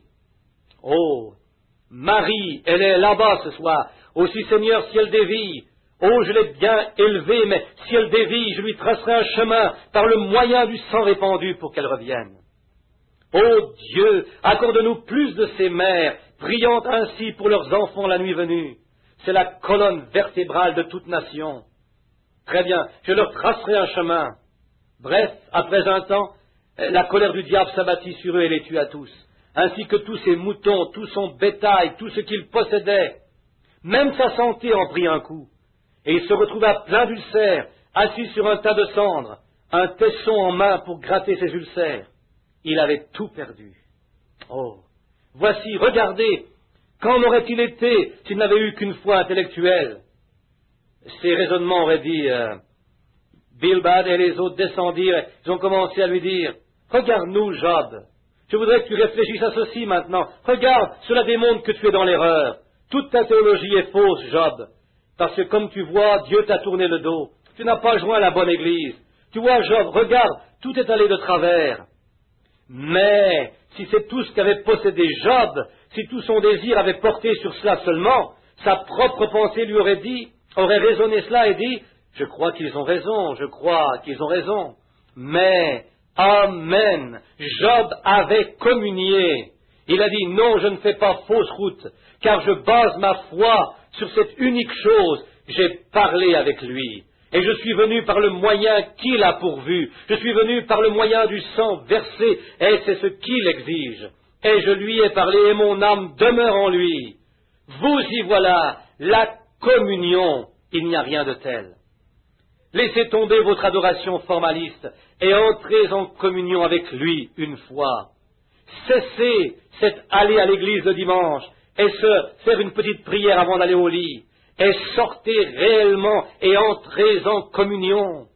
Oh, vous vous hâterez de faire la vaisselle pour revenir communier à nouveau, lire la parole, parler avec lui. C'est ce qu'il nous faut, c'est ce dont le monde a besoin aujourd'hui, amis chrétiens. C'est ce qu'il vous faut, c'est ce qu'il me faut, c'est ce dont le monde entier a besoin, de revenir communier avec lui, le connaître. Paul a dit, la communion de ses souffrances, supportant les persécutions avec lui. Vous savez, Paul était cet homme qui avait souffert avec Christ. Et quand cet esclave là-bas s'est enfui, j'aime cela, Paul avait tant supporté de persécutions, tant de choses de Christ, que lorsque ce fugitif se sauva, Paul dit, écrivant à son maître, après la conversion de l'esclave, il dit, ne le considère plus comme un esclave. Il dit, traite-le comme un frère. S'il te doit quelque chose, mets-le sur mon compte, je te payerai quand je viendrai. Voyez, il avait tellement été en communion avec Christ, dans ses souffrances, qu'il savait ce que c'était qu'être en exil. Savez-vous ce que c'est qu'être en exil? Il savait ce que c'était de communier à ses souffrances. C'est pourquoi il savait sympathiser avec les autres. C'est la raison pour laquelle Christ est devenu un humain, pour pouvoir connaître les douleurs de la maladie, pour pouvoir connaître les douleurs du désappointement, pour pouvoir avoir avec nous une communion, car il a été participant de la vie comme nous, vie de désappointement, de douleur et de maladie, car il a porté nos maladies et nos peines en son propre corps. Une communion. Remarquez maintenant rapidement, nous en arrivons à la conclusion de cet entretien sur la communion. Job avait communié, et quel merveilleux temps c'était. Satan ne pouvait pas ébranler Job de cette communion. Donc vint sa femme, le dernier recours. Satan dit, je l'aurai par sa femme, et je la ferai. Les enfants ne pouvaient pas le faire, ni la perte de tous ses biens, ni la perte de sa santé. Donc ce qui est le plus près d'un homme en ce monde, ou qui devrait l'être, c'est sa femme. Donc il prit sa femme, et il descendit là, et elle dit, Job, regarde à ce que tu as l'air. Elle dit, il semble que quelques-uns d'entre eux aient raison, non? Tu ne dois pas appartenir à la bonne église. Tu dois être tout embrouillé, Job. Tu as peut-être fait une erreur. Pendant qu'on y est, pourquoi ne maudis-tu pas Dieu et meurs? Regarde-toi, on pourrait joindre une meilleure église. Et il dit, tu parles comme une femme insensée. Il savait où il se tenait, pas par une théologie mentale, pas par une foi intellectuelle, mais par une communion avec Christ, à travers l'Holocauste, le sang. Il avait adoré Dieu. Il dit, tu parles comme une femme insensée. Il ajouta, le Seigneur a donné et le Seigneur a ôté, béni soit le nom du Seigneur. Vous y voilà, c'est celui qui adore dans la communion, c'est l'homme qui lui a réellement parlé. Ensuite, vous savez de quoi vous parlez. Si vous substituez cela à quelque chose d'autre, et ces autres choses sont bien, toutes ces autres choses sont bien, je n'ai rien contre elles, mais ce n'est toutefois pas la base. Ne construisez pas seulement sur cela, sur cette foi intellectuelle. Revenez à cette base-ci, ayez-la ici, et puis adorez-le, parlez-lui, communiez avec lui. Et ensuite, érigez ces autres choses, amenez ces autres choses sur ce fondement-là. Mais vous essayez d'amener ces vérités fondamentales sur un fondement qui n'a rien à y voir. Le frère Wood, ici, qui est quelque part dans la salle, il est entrepreneur. Eh bien, à quoi lui servirait-il de prendre une vieille bâtisse toute rongée par les vers et qui aurait été dévastée par les termites et qui serait pourrie jusque dans sa fondation, et aller ensuite se décrocher le meilleur bois de construction, un bon bois de séquoia fraîchement séché pour le clouer sur la maison, et puis le peindre d'une peinture recommandée par les plus grands fabricants de peinture au monde, et dire, regarde ici, prédicateur, je peux te prouver que c'est du vrai et authentique séquoia. Je dirais, oui, frère Wood, c'est juste. Regarde, voici le sceau d'approbation, que ceci est la meilleure peinture qui pourrait être appliquée sur une maison. Tu as raison, frère Wood, mais ta fondation n'est pas bonne, ça devra s'écrouler. C'est ce qui en est la cause. Lire l'Écriture est bien, prêcher l'Évangile est bien, mais votre fondement n'est pas bon. Éliminez votre conception mentale des choses et recevez Dieu dans votre cœur par l'effusion du sang. Et puis construisez à partir de là. Votre bois est approprié si vous le posez sur une bonne fondation. Vous y voilà. Ne m'en voulez pas maintenant. Cela peut trancher un peu, mais c'est la vérité et c'est ce qui vous aide. Maintenant, remarquez, retournez au bon fondement, à la communion. Maintenant, comment allons-nous entrer en communion, frère Branham? Qu'est-ce qui nous amène à la communion? L'effusion du sang. C'était en Éden. C'était ici avec Job après l'Éden. Et rapportons cela à un exemple ou deux de plus, et puis nous nous dépêcherons de finir. Écoutez attentivement. Voici comment on entre dans cette communion. Comment l'obtenez-vous, frère Branham? Comment entrez-vous jamais dans cette communion? À travers l'effusion du sang. Pas par quelque expérience, non monsieur. Pas par quelque émotion mentale, non monsieur. Pas par quelque exercice physique, non monsieur. Ces choses sont très bien, autant qu'elles peuvent l'être. Mais ce n'est toutefois pas la vérité fondamentale. Laissez ces valeurs de ce côté jusqu'à ce que vous reveniez ici correctement. Revenez ici jusqu'à ce que vous en arriviez à l'autel et que toutes les choses anciennes soient passées, qu'une paix qui surpasse toute intelligence entre, au point où vous ne pouvez plus haïr, vous ne pouvez plus envier, au point où quelque chose vous fait aimer le pire ennemi que vous ayez jamais eu. Pas une imagination, mais quelque chose qui vous gardera de parler du voisin qui vous persécute, quelque chose qui vous fera aimer ceux qui vous maltraitent.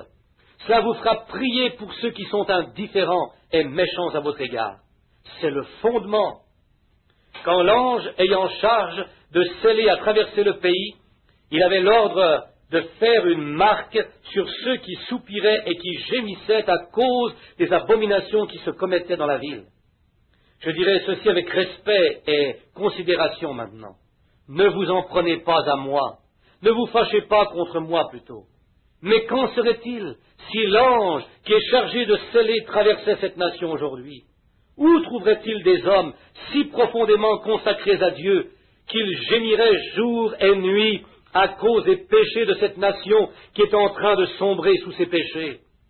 Où marquerait-il l'Église qui jeûne et qui prie et qui soupire? Seigneur Jésus, où trouverait-il cette personne? Nous avons désiré l'éducation, nous avons désiré les sermons éloquents, nous avons désiré le look hollywoodien et le fanatisme. Les églises doivent être de telle grandeur, elles doivent être somptueuses, elles doivent avoir des crucifixes partout et des grandes orgues. Ces choses sont très bien, mais nous avons mis toutes nos pensées là-dessus et avons mis de côté la chose réelle. Le peuple pentecôtiste court après l'évidence initiale, parlant en langue et criant. C'est très bien, mais vous avez laissé dehors la chose réelle, car il est prouvé que vous ne pouvez aimer Dieu et haïr en même temps. La même fontaine ne peut donner à la fois l'eau douce et l'eau amère. Il ne peut se trouver à la fois le parler en langue et la guérison divine dans l'Église, ainsi que l'envie, les querelles, la malice et la haine. Non, c'est impossible. Cela ne se mêlera pas. Dieu mettra cela dehors, aussi certain que le monde existe. Vous devez revenir. C'est ce qui est arrivé à l'Église. Vous dites, êtes-vous contre le parler en langue? Non, monsieur, bien au contraire, c'est la parole de Dieu. Toutefois, j'ai vu où l'Église a dévié dans toutes sortes de choses insensées. Elle n'en est jamais revenue, ni n'a encore jamais reconnu ceci. Car ils font ces choses, et la malice et la haine, et les querelles y sont mêlées. L'huile et l'eau ne se mêleront pas. Vous voyez ce que je veux dire? Revenons. Laissons cette petite unité ce matin, ici au tabernacle Branham, prendre la résolution de revenir. Revenons au fondement. Ô Dieu, crée en moi un esprit droit, crée en moi un amour, une paix qui surpasse toute compréhension. Et ô Dieu Tout-Puissant, à partir de là, façonne-moi. Quand je verrai quelque chose aller de travers, laisse-moi revenir au fondement et recommencer. Démolissons et revenons à nouveau au fondement. Cela doit être construit correctement, car ce n'est pas la hauteur de votre construction qui importe. La chute n'en sera que plus imposante quand vous tomberez. Amen. Ô peuple, quand Israël venait communier avec Dieu, il n'y avait qu'un seul lieu pour communier avec Dieu, et c'était dans le tabernacle. C'était toujours dans le tabernacle que se faisait le sacrifice sanglant. Dieu n'a jamais promis de rencontrer le peuple ailleurs que sous le sang répandu. Pensez-y. Je vais vous laisser l'avaler un moment. Nous allons bientôt terminer. Regardez, Dieu n'a jamais promis de rencontrer l'homme sur la base de ses mérites, sur le potentiel de l'homme ou de la femme. Il ne leur a jamais promis de les rencontrer là. Il n'y a pas de communion avec Dieu sur la base de vos propres mérites. Le seul lieu où il y a la communion est sous le sang versé. De la Genèse à l'Apocalypse, ce n'est qu'à travers le sang, un substitut innocent pour couvrir le pécheur coupable et pénitent. Seulement le sang. Maintenant, remarquez rapidement. Israël allait au temple. Il répandait le sang. Et ce n'était que dans ce bâtiment que Dieu se rencontrait avec le croyant et communiait avec lui. C'était dans ce bâtiment que le sang était répandu. L'agneau mourait à l'autel chaque jour. Le sang coulait et une fumée noire flottait au-dessus du tabernacle et Dieu ne pouvait plus voir le péché. Donc le peuple se mettait sous le sang et entrait en communion. Maintenant surveillez. Dans Exode, aux environs du 19e chapitre, nous découvrons que lorsque les enfants d'Israël furent sur le point d'entreprendre leur voyage, accordez-moi toute votre attention 1 minute encore avant de terminer. Dieu dit à Moïse, il dit, je voudrais que tu prennes une génisse rousse qui n'a jamais porté le joug, et j'aimerais que tu l'égorges.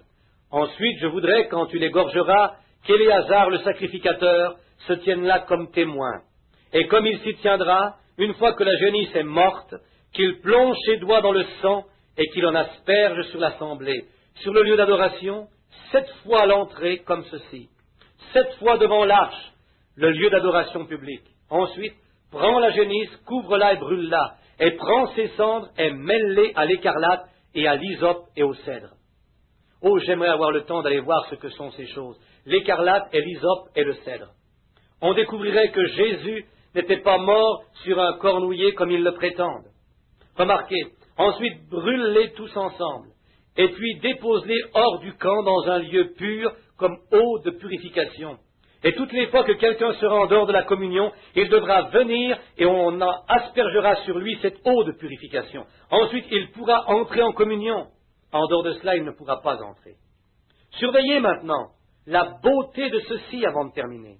Tout d'abord, la génisse rousse. La couleur rouge signifie quelque chose.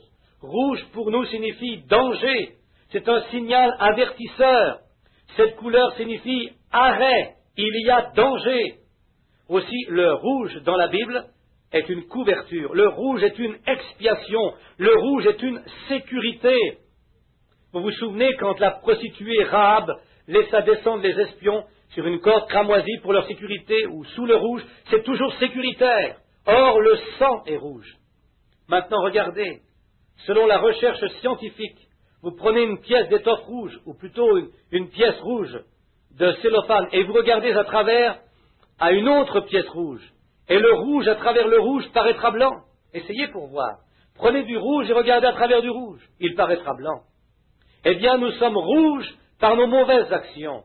Si vos péchés sont comme le cramoisi, rouge, Dieu, regardant à travers le sang versé du Seigneur Jésus, rouge à travers rouge paraît blanc, ils deviendront blancs comme la neige.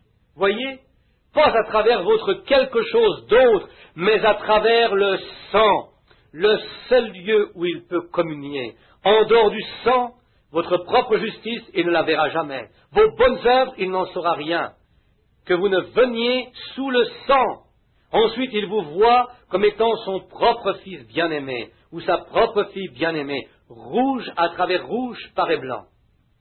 Quoi que vous ayez fait, amis pécheurs, quand Dieu regarde, quand il voit que vous confessez avoir été dans l'erreur par vos péchés, quand Dieu regarde à travers le sang du Seigneur Jésus, il vous voit blanc comme la neige. Quoi que vous ayez fait, il regarde à travers vous, à travers le sang de Christ. Vous êtes rachetés, chose précieuse. Dieu ne vous condamnera jamais plus. Il ne peut vous condamner. Quand Dieu créa le premier homme, il créa les cieux et la terre. Et quand Dieu se retira de la vieille création et en jeta un coup d'œil, ce n'était pas dans le but de la juger. Il la regarda et dit, comme elle est belle. Il l'admira. Oh, le voyez-vous? Il regarda et vit que cela était bon. Tout était parfait. Les arbres, tout. L'homme, la femme, tout était parfait. Il dit, c'est très bon. Mais Satan a perverti cela. Et si Dieu n'a pu condamner sa première création, combien plus lui est-il impossible de condamner sa seconde création, quand alors vous êtes une nouvelle créature en Jésus-Christ? Vous ne pouvez le faire vous-même. Même si vous le vouliez de toutes vos forces, vous ne le pourriez pas. C'est un don de Dieu. Personne ne peut venir à moi si mon Père ne l'attire. Et celui qui viendra à moi, je lui donnerai la vie éternelle et le ressusciterai au dernier jour. Et quand Dieu vous a fait naître de nouveau par le Saint-Esprit, il ne peut que vous voir comme une œuvre parfaite parce que c'est lui-même qui l'a faite. Gloire!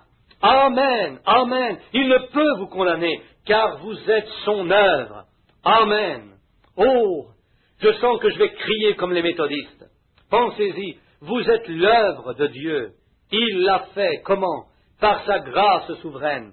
Pas parce que vous avez sauté, pas parce que vous êtes allé à l'église, pas parce que vous avez tourné une nouvelle page, mais parce que Dieu, par sa miséricorde, vous a amené en Christ et dans la communion, et il vous regarde comme une œuvre parfaite, son œuvre. Pourquoi? Je l'ai amené, je l'ai présenté à travers le sang, et mon œuvre est parfaite. Il a dit, vous êtes l'œuvre de Dieu. Maintenant, juste un moment. De quelle façon venait-il? Il montait, et s'ils avaient mal agi en quoi que ce soit, ces eaux de purification doivent être conservées dans un lieu pur.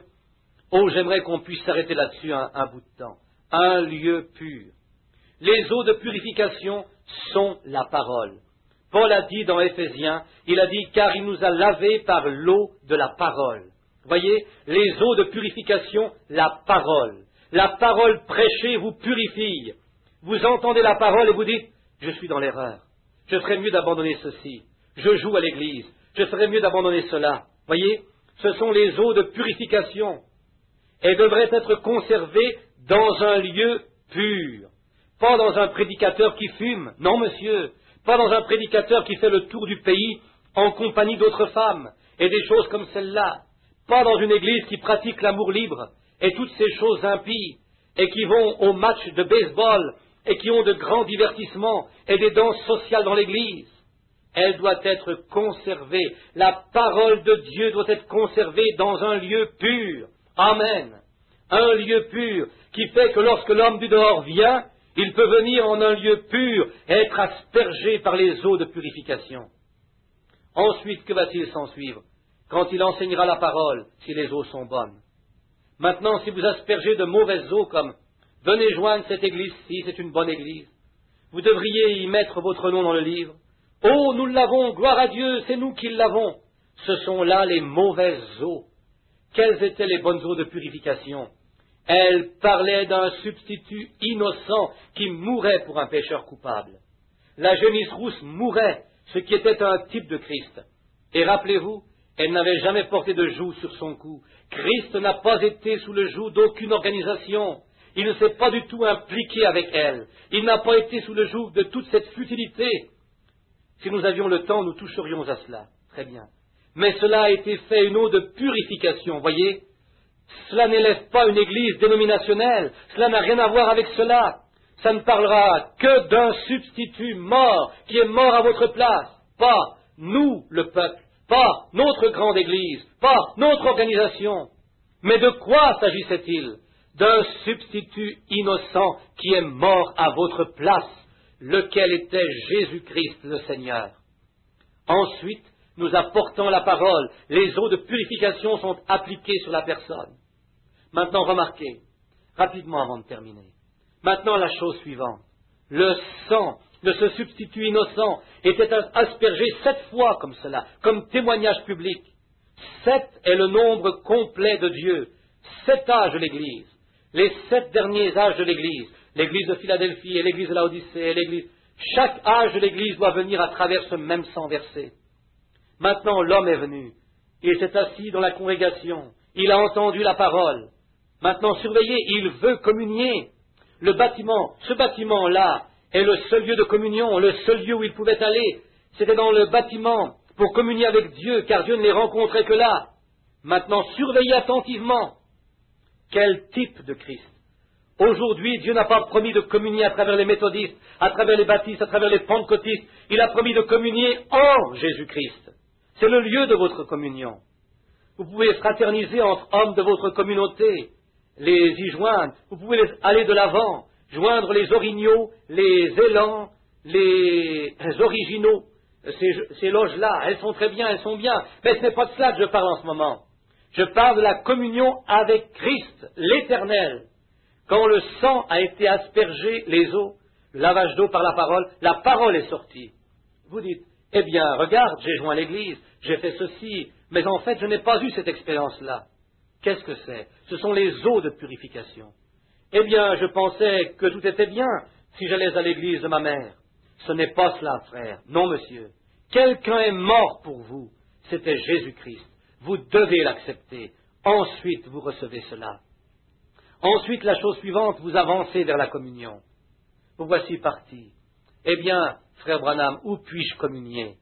En Christ, dans le temple, le tabernacle de sa demeure. Comment est-ce que je fais ça? D'abord, vous marchez jusqu'à l'entrée. Vous avez entendu la parole. Ensuite, vous marchez jusqu'à l'entrée. Vous avez une foi mentale. Vous dites, oui, j'ai entendu la parole, j'y crois. Or, avant de pouvoir entrer dans ce lieu, il y a un voile de sang qui y est suspendu pour la purification. Et vous devez reconnaître ce sang comme substitut innocent. À travers la prédication de la parole, faites descendre le voile du sang. À l'intérieur, vous voyez que quelqu'un est mort à votre place. Et vous renoncez à toutes vos possessions terrestres, toutes vos idées farfelues, toutes vos danses, vos habitudes de vie immorale et vos propres théories. Votre adhésion à l'Église et vos nouveaux règlements, vos 10 commandements, votre abstinence de la viande et toutes ces choses, vous les mettez de côté. Plongez tout entier dans le sang et dites « Seigneur, lave-moi et purifie-moi ».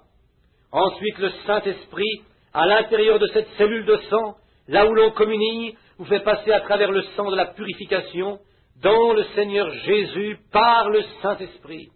Ensuite, vous êtes dans la communion. Les choses anciennes sont passées. C'est ensuite que vous êtes dans la communion, par le Saint-Esprit, vous attirant dans une relation avec Dieu. Voici, il n'y a qu'un seul lieu de rencontre aujourd'hui où l'homme peut accéder pour adorer dans une véritable communion, et c'est en Jésus-Christ. Voyez-vous cela, Église? J'ai été lent ce matin. Je ne pensais pas, je n'avais pas à dessein de rester tout ce temps, mais j'espère que vous voyez ce que j'ai essayé de vous présenter. C'est que, quel que soit le fondement, vous êtes peut-être une très brave personne, vous fréquentez peut-être une bonne église. Tout cela est bien, je n'ai rien contre cela. Mais êtes-vous déjà descendu communier avec lui? Venir, et de la seule manière que vous le ferez sera à travers le sang de ses souffrances.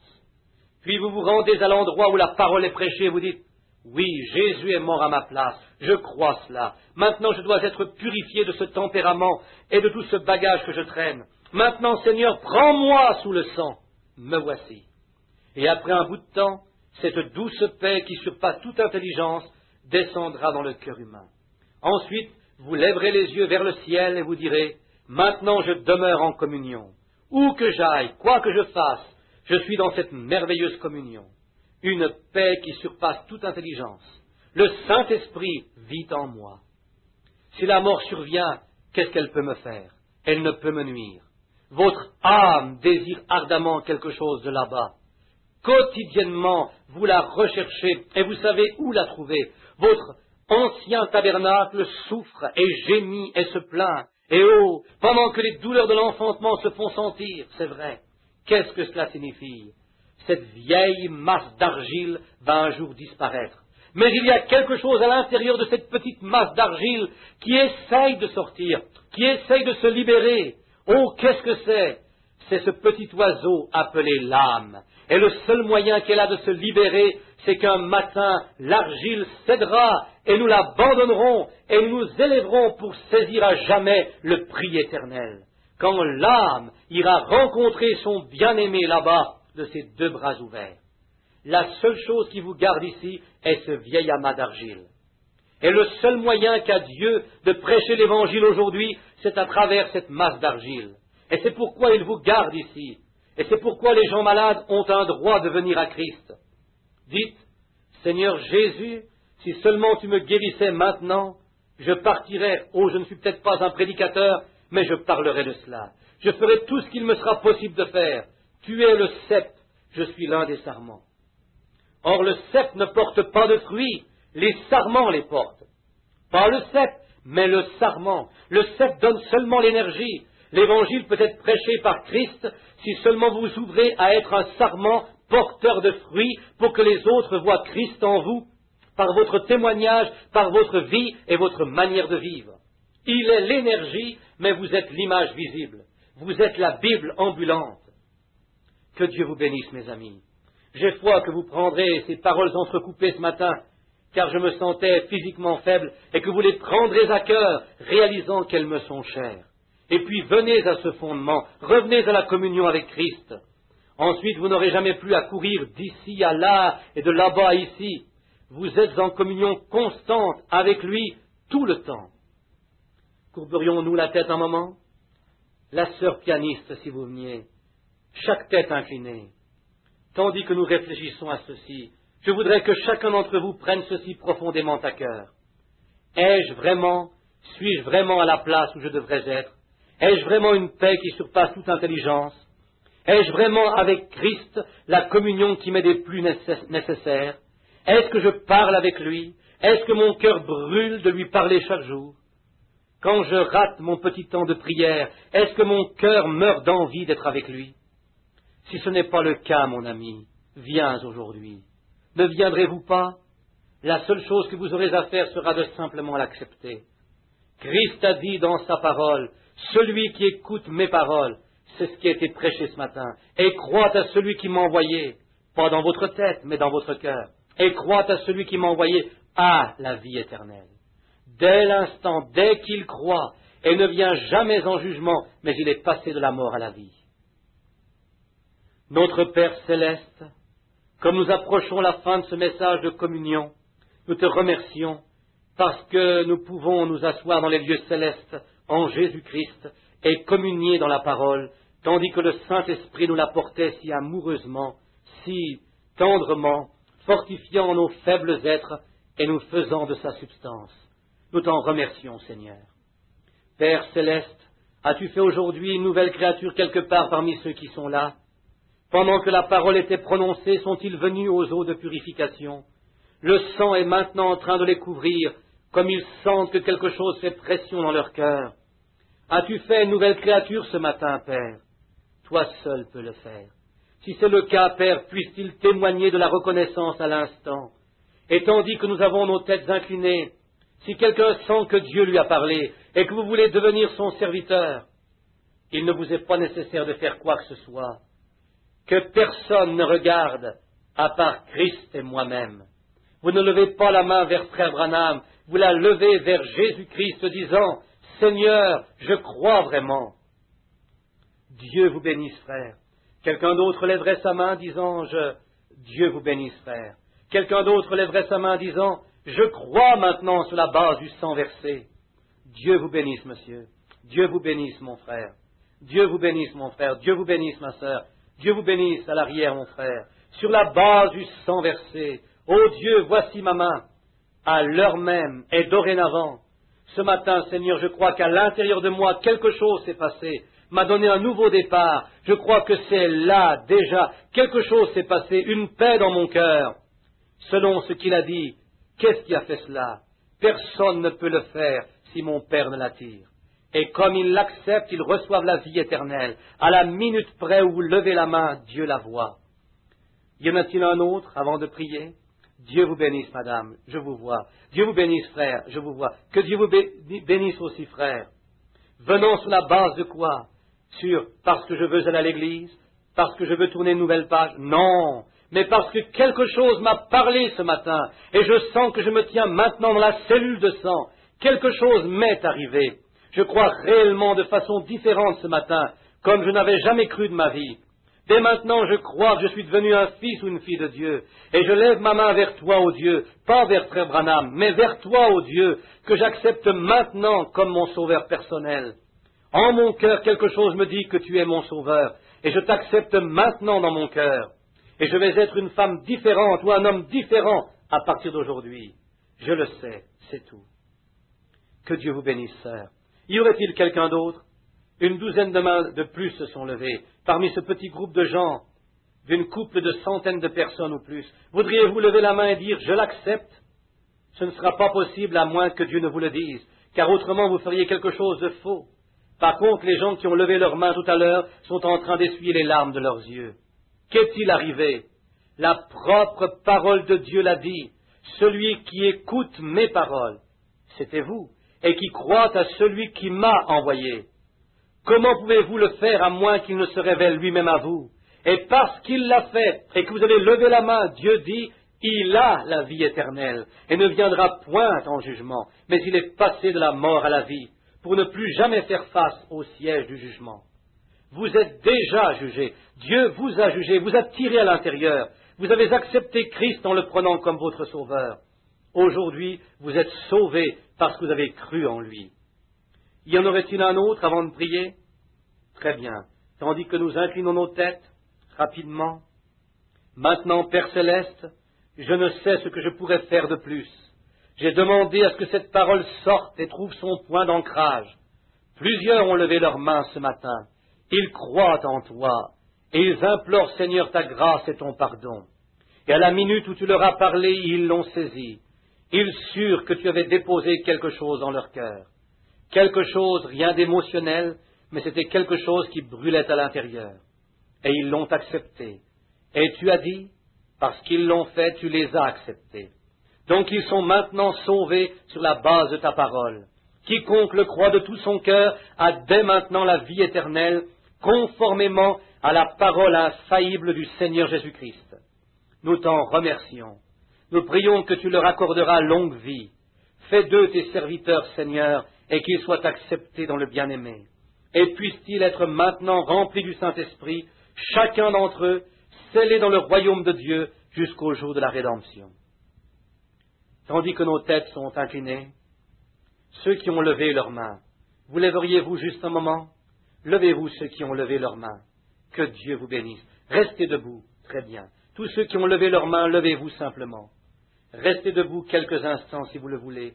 Tous ceux qui ont levé leurs mains. Très bien. Restez debout. Maintenant que l'auditoire lève sa tête. Ceux-ci sont vos concitoyens du royaume. Regardez autour pour voir qui sont ceux qui ont accepté le Christ. Et donnez-leur la main, voudriez-vous? Quelqu'un près d'eux, tendez-leur la main et dites « Que Dieu te bénisse, mon frère ». À chacun. Vous êtes en train de rendre un témoignage public, mes amis.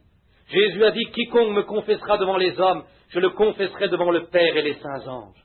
À l'instant, une vie immortelle vous habite. Nous en sommes reconnaissants pour vous. Que Dieu vous bénisse, qu'il vous donne une longue vie et ses plus grandes bénédictions. Puissiez-vous ne jamais oublier cette merveilleuse communion dans votre cœur à travers Jésus-Christ.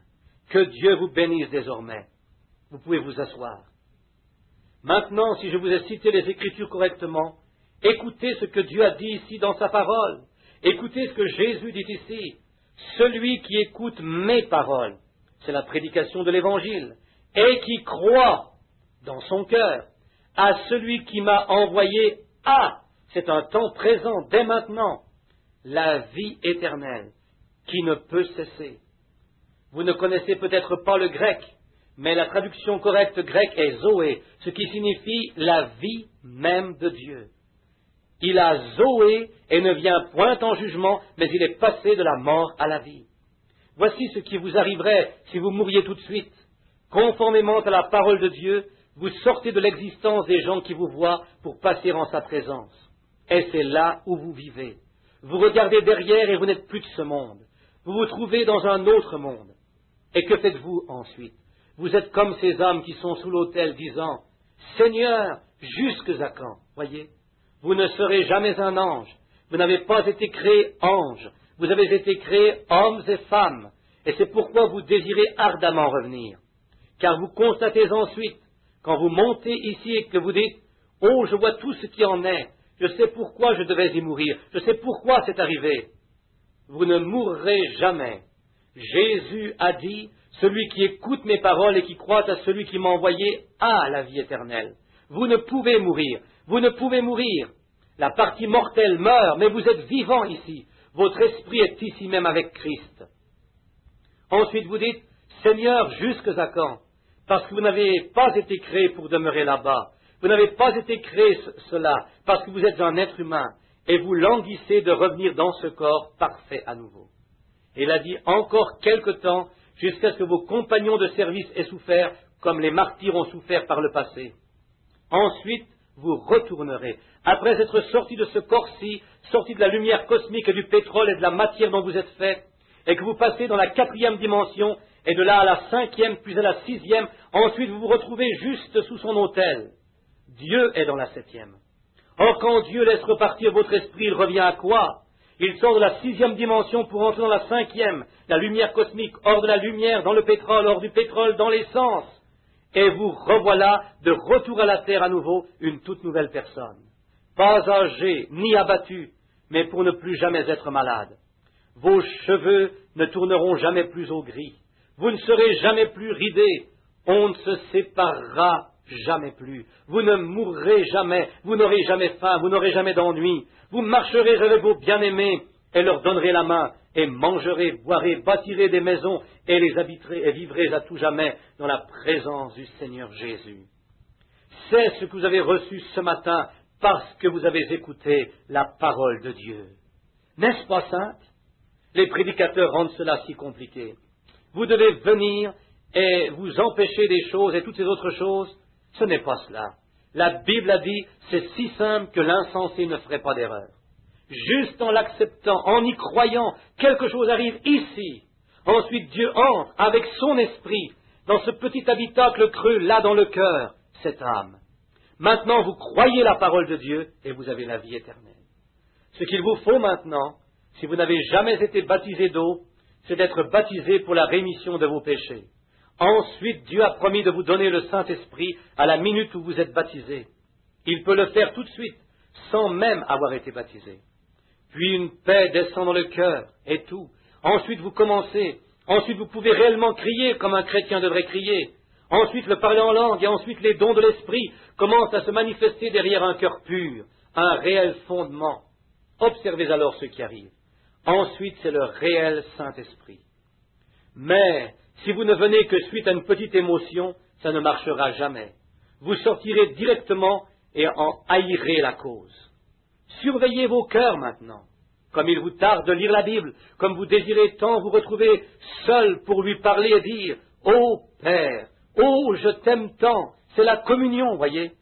C'est ce qu'il nous faut. Ne le pensez-vous pas, mes amis? Que Dieu vous bénisse. Il y a quelques personnes malades ici pour qui on va prier. Nous n'avons pas distribué de cartes ou rien d'autre pour amener les gens, les amener dans la ligne. Aussi, je vous demanderai, je crois les voir conduire un homme et lui donner un siège. Je me suis assis entre deux frères ce matin, et j'étais assis là, et puis je savais qu'ils avaient tous les deux besoin d'une guérison. Ensuite, là-bas, à l'arrière, j'ai vu quelqu'un d'autre entrer, que je sais être très malade. Si vous croyez que je suis son serviteur, maintenant, regardez, qu'est-ce que ceci? Dans le jardin d'Éden, la communion de Dieu et de son chef-d'œuvre, l'être humain, était parfaite. Dieu était là, veillant sur Adam. Or, une fois que le sang de Jésus-Christ nous a purifiés du péché, que représente Dieu à nouveau? Nous voici de retour à la communion. Le voici, nous sommes en communion. C'est lui que vous sentez dans votre cœur. C'est lui qui vous fait oublier tous vos ennuis. Et ils ne sont plus, c'est ce qui a fait cela. C'est ce même Seigneur Jésus qui est mort pour vos péchés, qui est mort pour vos maladies. Or, vous ne pouvez jamais, quoi qu'il arrive, vous ne pouvez jamais, au grand jamais, atteindre à quoi que ce soit avec lui avant de croire d'abord dans votre cœur qu'il est mort pour vos péchés ou votre maladie. Pas vrai? Bon, il y a des choses telles les dons, c'est vrai. Et Dieu, par sa grâce, a donné un don qui vous permettrait de vous tenir ici, et il vous dirait probablement qui vous étiez, d'où vous venez, ce qui en est de ceci, et quelle est votre maladie, et ce qu'il adviendra de votre venue. Ce pourrait être ainsi. Ce serait toutefois basé sur quoi? Sur rien d'autre que la parole de Dieu, voyez, sur votre foi personnelle au Seigneur Jésus-Christ. C'est tout à fait vrai. Là, ne croyez-vous pas que son esprit peut se déplacer dans ce bâtiment et guérir toute personne malade? Mon frère, toi qui es malade, ne crois-tu pas cela? Vous croyez qu'il y a, sachant que la seule chose que vous pouvez faire, c'est de l'accepter ou de mourir. Car le cancer vous tuerait, il ne vous resterait plus qu'à mourir, voyez. Et ne croyez-vous pas que Jésus-Christ va vous guérir? Vous n'avez qu'un seul espoir, et c'est en lui. N'est-ce pas, frère? C'est le seul moyen qui vous permettra de retrouver la santé. Les médecins vous ont abandonné. Ils ne peuvent rien faire à ce sujet. Le cancer se répand, il va vous tuer. C'est tout ce qu'ils peuvent faire. Ce sont d'honnêtes hommes. Ils vous ont ausculté. Madame Morgan, êtes-vous quelque part à l'arrière? J'ai cru vous voir entrer tout à l'heure, Madame Morgan. Ici, tournez-vous. Pouvez-vous vous retourner, monsieur, juste pour vous retourner? Levez-vous, Madame Morgan, si ça ne vous ennuie pas. Juste un moment. Elle est infirmière, un de mes premiers cas. Il y a environ 12 à 14 ans, elle était mourante. Il ne lui restait plus que la peau et les os. C'était un cas de cancer généralisé. Elle était rongée par le cancer. Regardez-la maintenant. Aimeriez-vous avoir une santé comme celle-là à nouveau? Qu'est-il arrivé? Elle a cru à la chose même à laquelle je vous demande de croire. Elle n'aurait pas pu, il était impossible de changer la situation. Le médecin est venu et a dit, encore quelques heures ou quelques jours, et elle mourra. Il y en a d'autres ici. Ici est assise une dame. Il y a quelques Pâques, elle est notre pianiste, elle était atteinte du cancer. Il y en a plein ici, voyez, qui étaient atteints du cancer. Qu'est-il donc arrivé? Est-ce que tous ceux qui sont venus ont été guéris? Non. Les uns l'ont cru d'ici, de leur tête, mais d'autres ont regardé à Dieu et c'est descendu ici. Ce que le médecin dit n'a plus d'importance, ou venant de qui que ce soit, c'est accompli, voyez, c'est accompli parce que c'est d'ici. Pouvez-vous le croire de cette façon? Vous croyez qu'il va vous laisser vivre, mon frère? Le serviriez-vous toute votre vie? S'il vous laissait vivre, le feriez-vous? De tout votre cœur? Et vous croyez que Jésus est mort pour vous donner la santé, mon frère? Que Dieu bénisse votre cœur. Je crois que vous allez l'obtenir, c'est ça. À vrai dire, je crois que vous l'avez déjà, voyez, parce que la minute où vous croyez, c'est alors que vous la recevez. Maintenant, combien avec lui, de ceux qui sont malades, se lèveraient juste une minute? Qui sont malades, qui se tiendraient avec ce frère? Tenez-vous debout. Que Dieu vous bénisse. Levez-vous, restez debout un instant. C'est bien, c'est bien. Maintenant, vous lèveriez-vous, mon frère? Très bien. Je veux qu'une personne en santé qui se trouve à leur côté leur impose les mains. Le ferez-vous? Que quelqu'un se tourne et impose ses mains sur ces personnes. C'est bien. Oh, quel temps! Le grand médecin, sœur. Je suis responsable pour la parole. Je vous le dis par la parole de Dieu que Jésus-Christ, celui qui est mort pour avoir cette communion, est ici même à l'instant. Il se trouve dans le bâtiment en ce moment avec vous tous. C'est lui. L'affaire, ce n'est pas de se toucher ou de me toucher ou de toucher un prédicateur, mais c'est de le toucher, lui. Voyez, c'est de le toucher. Croyez-vous maintenant que votre foi s'est élevée à l'endroit où vous sentez en vous-même que vous allez être guéri? Si c'est le cas, dites Amen. Courbons la tête. Je veux que chacun d'entre vous, je vais prier et vous répéterez cette prière du fond de votre cœur. Répétez seulement ce que je dis. Frère Branham prie et la congrégation répète la prière après lui. Note de l'éditeur. Cher Dieu, je viens à toi maintenant, croyant que tu as donné Jésus pour guérir mon corps et pour sauver mon âme. Je l'accepte comme mon sauveur et je l'accepte aussi comme mon guérisseur. Tes serviteurs, les médecins, ont fait tout ce qu'ils pouvaient pour moi, mais ils ne sont que des hommes et ils ont atteint leurs limites. Aussi je m'en remets à toi, le grand Créateur, celui qui m'a créé. Tu connais chaque partie de mon corps, et je crois dans mon cœur que je vais être guéri, parce que je me suis levé y croyant, et sur la base du sang répandu, je crois. Et dans mon cœur, quelque chose est arrivé, et je sais que je vais être guéri. Et je t'en donne la louange, Seigneur. Et je te servirai toute ma vie, et donnerai mon corps et mon temps à ton service. Seigneur, je crois. Avec vos têtes inclinées maintenant, gardez cela dans votre cœur. Gardez cela confessant, Seigneur, je crois. En ce moment, qu'est-ce qui arrive? Vous êtes guéris. Le Saint-Esprit, cette vérité, cette foi, s'est logé dans votre cœur. Je vais maintenant prier pour vous, et ce que je ferai, c'est que je prierai et chasserai ce mal, ce doute qui vous troublerait, et le ferai vous quitter pour que vous puissiez sortir d'ici vraiment reconnaissant. Père céleste, je viens à toi comme ton serviteur inutile. Comme mes empreintes sont sur cet autel, je me rappelle les années que je t'ai servi ici. Je me rappelle de l'ange qui m'a rencontré ici. Je me rappelle les paroles qu'il m'a dites, et ce que tu ferais si je demandais et amenais les gens à croire. Et je viens maintenant, Seigneur, défier cette puissance démoniaque du doute qui tournerait autour de ces gens pour les faire douter de quelque manière. Je viens à travers le sang du Seigneur Jésus. Je viens par ce tapis de bienvenue qui s'est déroulé pour moi ce matin, qui amenait chacune de ces âmes directement au trône blanc de Dieu, là-bas, comme je l'ai fait pour cette fille indienne, et où les saints anges volaient avec leurs ailes sur leur face. Et je te les présente ce matin, Seigneur, et j'applique le sang de notre Seigneur Jésus-Christ sur eux. je condamne tout démon de doute, toute ténèbre, toute ombre de la mort. Je te réprimande. Dans le nom de Jésus-Christ, éloigne-toi de ces gens pour qu'ils retournent guéris et en santé. Accorde-le, Dieu Tout-Puissant. Par Jésus, le Fils de Dieu, je le demande et le prononce afin qu'il en soit ainsi. Amen. Levez les mains maintenant et dites, merci Seigneur pour ma guérison. Regardez, c'est de cette façon, merci Seigneur pour ma guérison. Oh, que quelqu'un se lève et leur donne la main et les félicite pour leur foi dans le Seigneur Jésus-Christ. C'est terminé. Maintenant, regardez, je les ai vus soutenir un homme à l'arrière. J'ai vu un homme ici. Monsieur, vous n'aurez pas à être reconduit. Vous êtes raffermi. Dieu vous donne de la force. Oh, quelle communion! Oh, quelle joie divine! M'appuyant sur ses bras puissants, j'ai une paix bénie. Mon Seigneur à mes côtés, m'appuyant sur ses bras puissants. Donnez-vous tous la main, les uns.